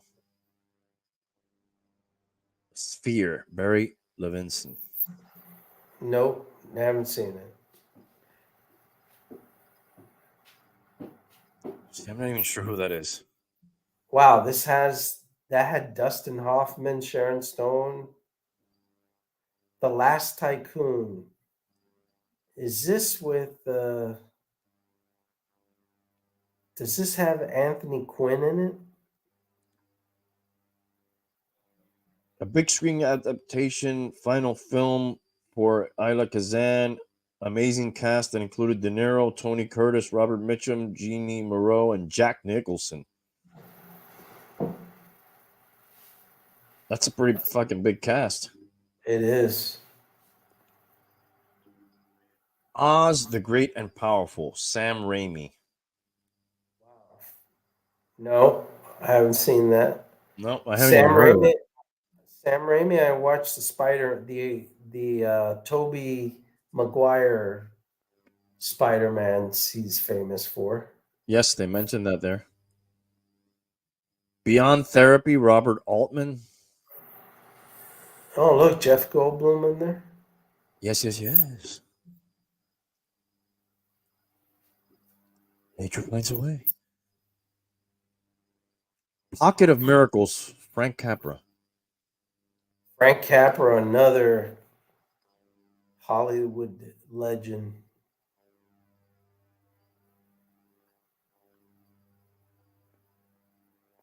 Oh, here's another Will Smith. Is it? I only see his hat. Wild West. This is shit. I never saw it. I Now, think this fans of Wild Wild West, the TV show, fucking hate this shit. By the way, I see Wild Wild West, the original one, on Sunday mornings. They play it. That was a great show.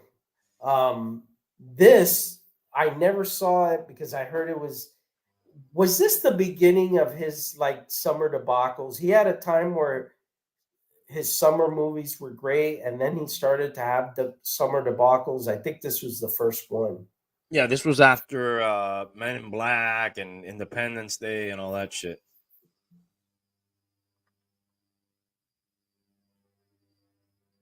And it's set in like a steampunk kind of genre. He fights like a giant spider or some shit. Phobia, John Houston, yeah. Look at the movies that he did. The African Queen, Key Largo. Oh, this is all fucking Humphrey Bogart. Yeah. I like all three of those. Yep. The Wings of Eagles, John Ford. This guy started in the silent film era. I need to. You see that movie called The Searchers? That is considered one of the greatest movies. I think it's a Western. They call it quite possibly his greatest film. And I assume it's John Wayne in that as well? Yes. The 1517 to Paris, Clint Eastwood. I've never even heard of this. Is this have to do with that train, the terrorist attack on a train in Spain? No, this has to do with the guy who landed the plane on the fucking Hudson River, dude, after the engines blew out. No. Yes, no, that was a separate movie with Tom Hanks playing the pilot of Sully. Read, in 2016, Clint Eastwood took the real life story of Captain Chelsea Sully Sullenberg, who famously landed a commercial airliner on the Hudson River after the engines blew out, and made an acclaimed hit movie out of it, even though the central drama took place just over 15 minutes. Oh, wait a second. For his follow up project 2 years later, sorry, 1517 to Paris, he made a similar movie about three Americans who foiled a terrorist attack on a train. You're right. Traveling from Amsterdam to Paris. But I've never seen this movie. And Yeah, that's I another just heard thing. about that shit when I went to New York again. They did the little tour of the Hudson River. That was crazy. Clint Eastwood, I mean, there isn't a movie that he's made that I don't like. So I'd have to check this out. Mm-hmm. I'm with you. Joan of Arc was a bust. Wow. And that's the old one. This is Victor Fleming, Wizard of Oz and Gone with the Wind. Wow. Those are two monumental films. I guess when you compare it to those two, anything is going to probably... Juno and the Paycock. Alfred Hitchcock. It's a lot of cock.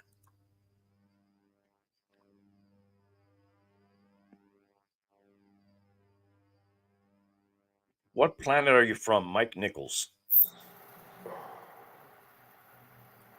Nope, haven't heard of that one. Men in Black, Bill and Ted's Excellent Adventure.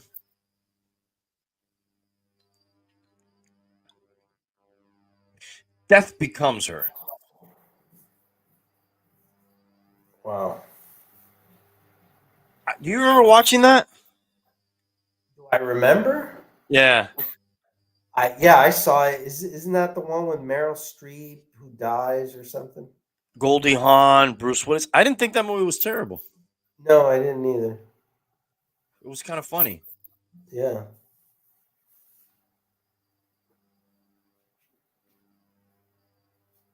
A Good Year, Ridley Scott. I guess he went back to Gladiator here. And Blade Runner. Russell Crowe.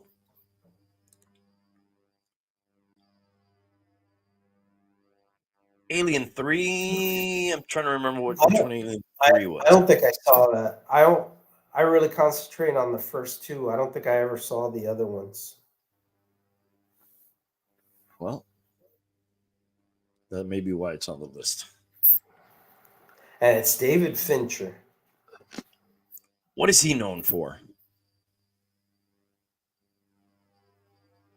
Isn't he the guy who did Eraserhead? I get him confused with the other guy, David Chase or David Lynch. David Lynch. Yeah. Yeah. Is David Lynch Eraserhead and all that? Yeah, I believe so. Lost Highway, Yeah. Twin Peaks. Yeah, I always get Blue Velvet. Finch and Fincher mixed up. They credit this guy more with like music videos for Madonna, Michael Jackson, and Aerosmith here, at least. Jade, William Friedkin. Oh, William Friedkin. You know what he did? The Exorcist. Oh, really? Yeah. He died.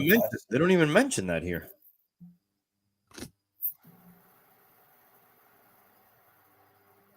Yeah, they do. Where? Oh, there you go. Exorcist and French Connection. You're right. French Connection's another classic too. Is that with Nicholson? No, that's Chinatown. Oh, okay. French Connection is with Gene Hackman.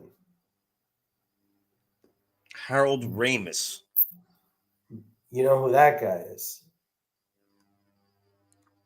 Is that one of the Ghostbusters? Yeah, exactly. That guy quit fucking show business, I think. He died. Oh, really? That guy was hilarious. He made Honey, I Shrunk the Kids? He did some other movies where he was a director.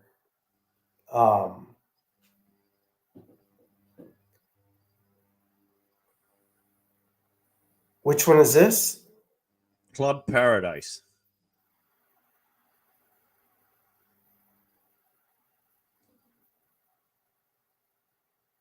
This looks stupid. Groundhog Junior. Day. Ivan Reitman. That's the one. That's the one with. Oh no, I get that confused with Twins. Yes, they talk about it here. Danny DeVito and Arnold Schwarzenegger. This may be ahead of its time. This is where Schwarzenegger and DeVito learned they play doctors who create a fertility drug capable of getting a man pregnant. This is just fucking regular science nowadays. Yeah. Right. Boxcar Bertha, Martin Scorsese.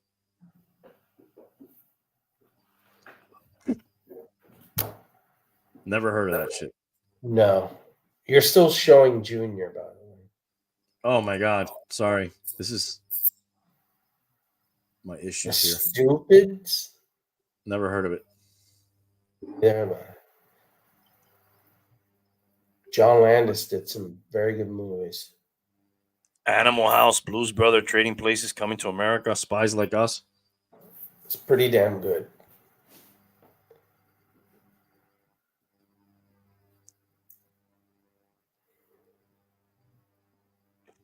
Are you a fan of the Coen brothers? Yeah. Guess who starred in this one? Sir Alex Guinness. Oh, look at that. Obi-Wan Kenobi. Your destiny lies on another path. I would have never thought that the word lady killers and Obi-Wan Kenobi would be linked. Okay, I'm It going. must have a different meaning.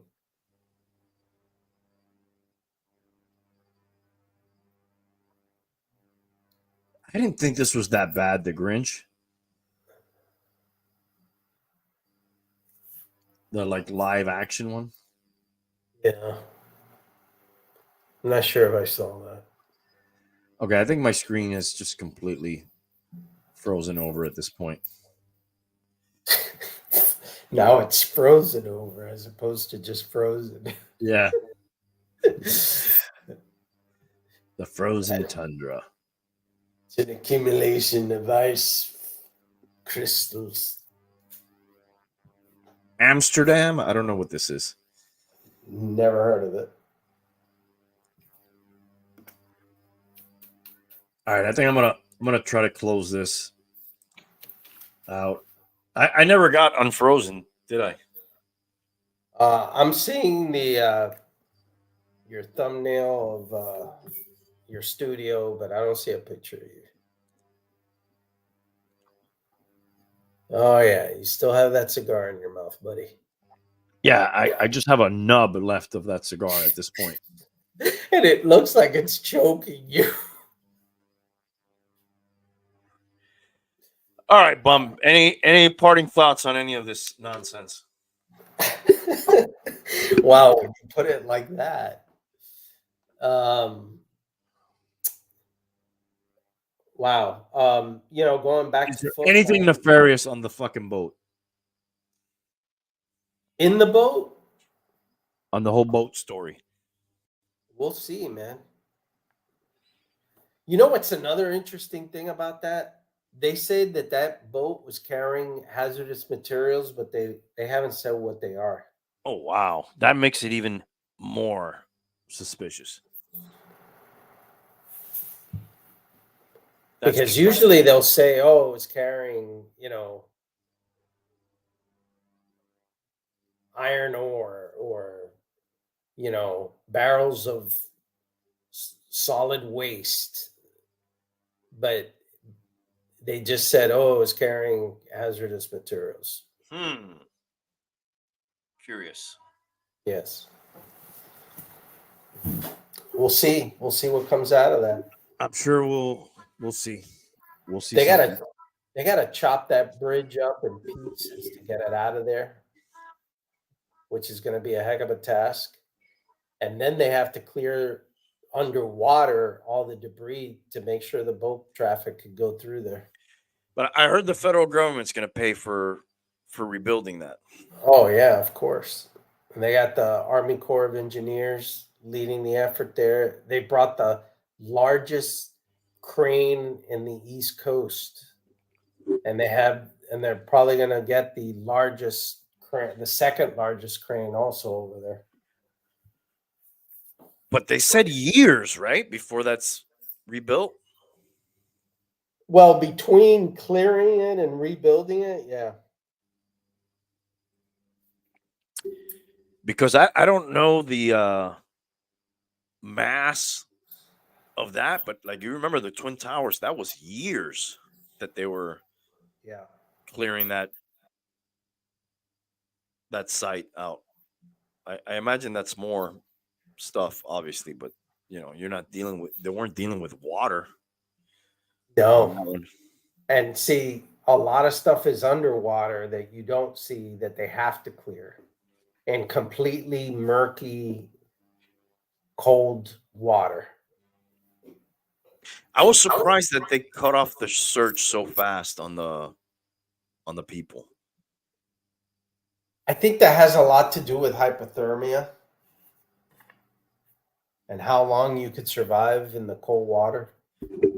I mean, the people that they found were submerged in their cars. I don't know. I just found this surprising. The submersible was like for fucking days and days and days, and like they knew they were dead. And you know what's fucked up? There was a person that survived, and he didn't know how to swim. Oh, so he didn't survive. No, he did. How did he survive? He survived somehow. I don't know. Look it up. Survival. Dog paddling? I heard like them talking to his wife that said this is a miracle. He doesn't even know how to swim. Wow. Fuck, man. I mean, when it's your time, it's your time, man. Jesus. And when it's not your time, I guess it's not your time. Are you feeling inspirational about the Dolphins draft at all? Chances for this year? Well, last year I was very negative because I thought they were going to win 5 games. Was that based mostly on Tua or partially? And thinking that he was going to stay healthy, and I didn't think the backup quarterbacks were going to be an improvement, and I thought that they had figured him out pretty well. I could go on, but if you look at it now, if their ceiling was, I don't know, 11 or 12 games in a playoff game. I'm sorry, if that was their floor last year, that has to be their ceiling this year, right? Mm-hmm. I mean, yeah, talent-wise, it's a step back. I don't care who. I don't know. I think talent-wise, it's a step back. I think a lot of the teams in the conference, short of hitting big time on your draft picks, which is not like them, short of that, it's a step back. Yeah. And then, you got lucky last year that Aaron Rodgers got hurt, in the locker room of the first game, because now you're going to have to contend with that, which makes your own division much harder to begin with, let alone the conference, which I think is still pretty good, if not improved. Well, yeah, you have the Texans and Stroud, and Burrow will be back, and Herbert under Harbaugh should be better. And people forget the Colts were good when Richardson?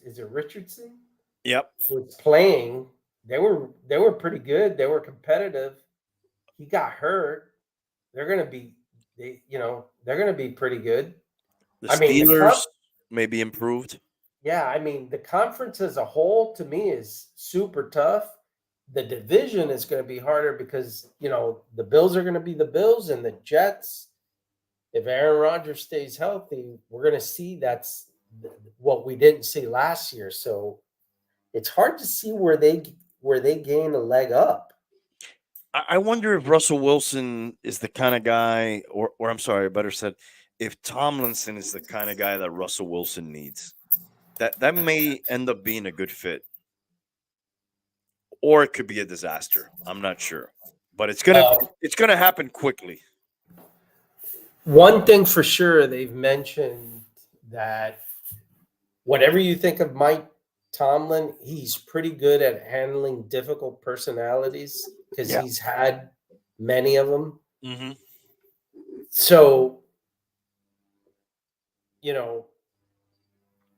Russ may do well in that scenario. And if not, they'll move on to Fields. Exactly. To me, that's the, I don't want to say the genius of that move, but it's not laying all your eggs in one basket kind of thing. And great way to hedge your bet there with that guy. Yeah, I mean, the way a lot of teams draft and kind of roll the bones and put their ass on the line with one pick at quarterback and live and die with that. Why? You don't really have to do that, right? Yeah. If you start to see that maybe the guy doesn't have it, what's wrong with trying to find another quarterback at that time? Or two, in their case. They said, fuck it. Pick it. All right. Bring in Russ, and we'll get this guy on the cheap. Fuck it. Bring him in too. We'll bring in Fields too. Somebody's going to work out here. So to answer your original question about the Dolphins, I don't. All indications would be a step back, but I guess that's why they play the games. Right? Crazier things have happened. All right, bum. I'm not gonna cue up the music or anything. I'll be lucky to end the stream. All right, dude. It's like a dentist appointment. Yeah. I'll be glad when it's done. Let's see if I can do this. All right. Later, guys.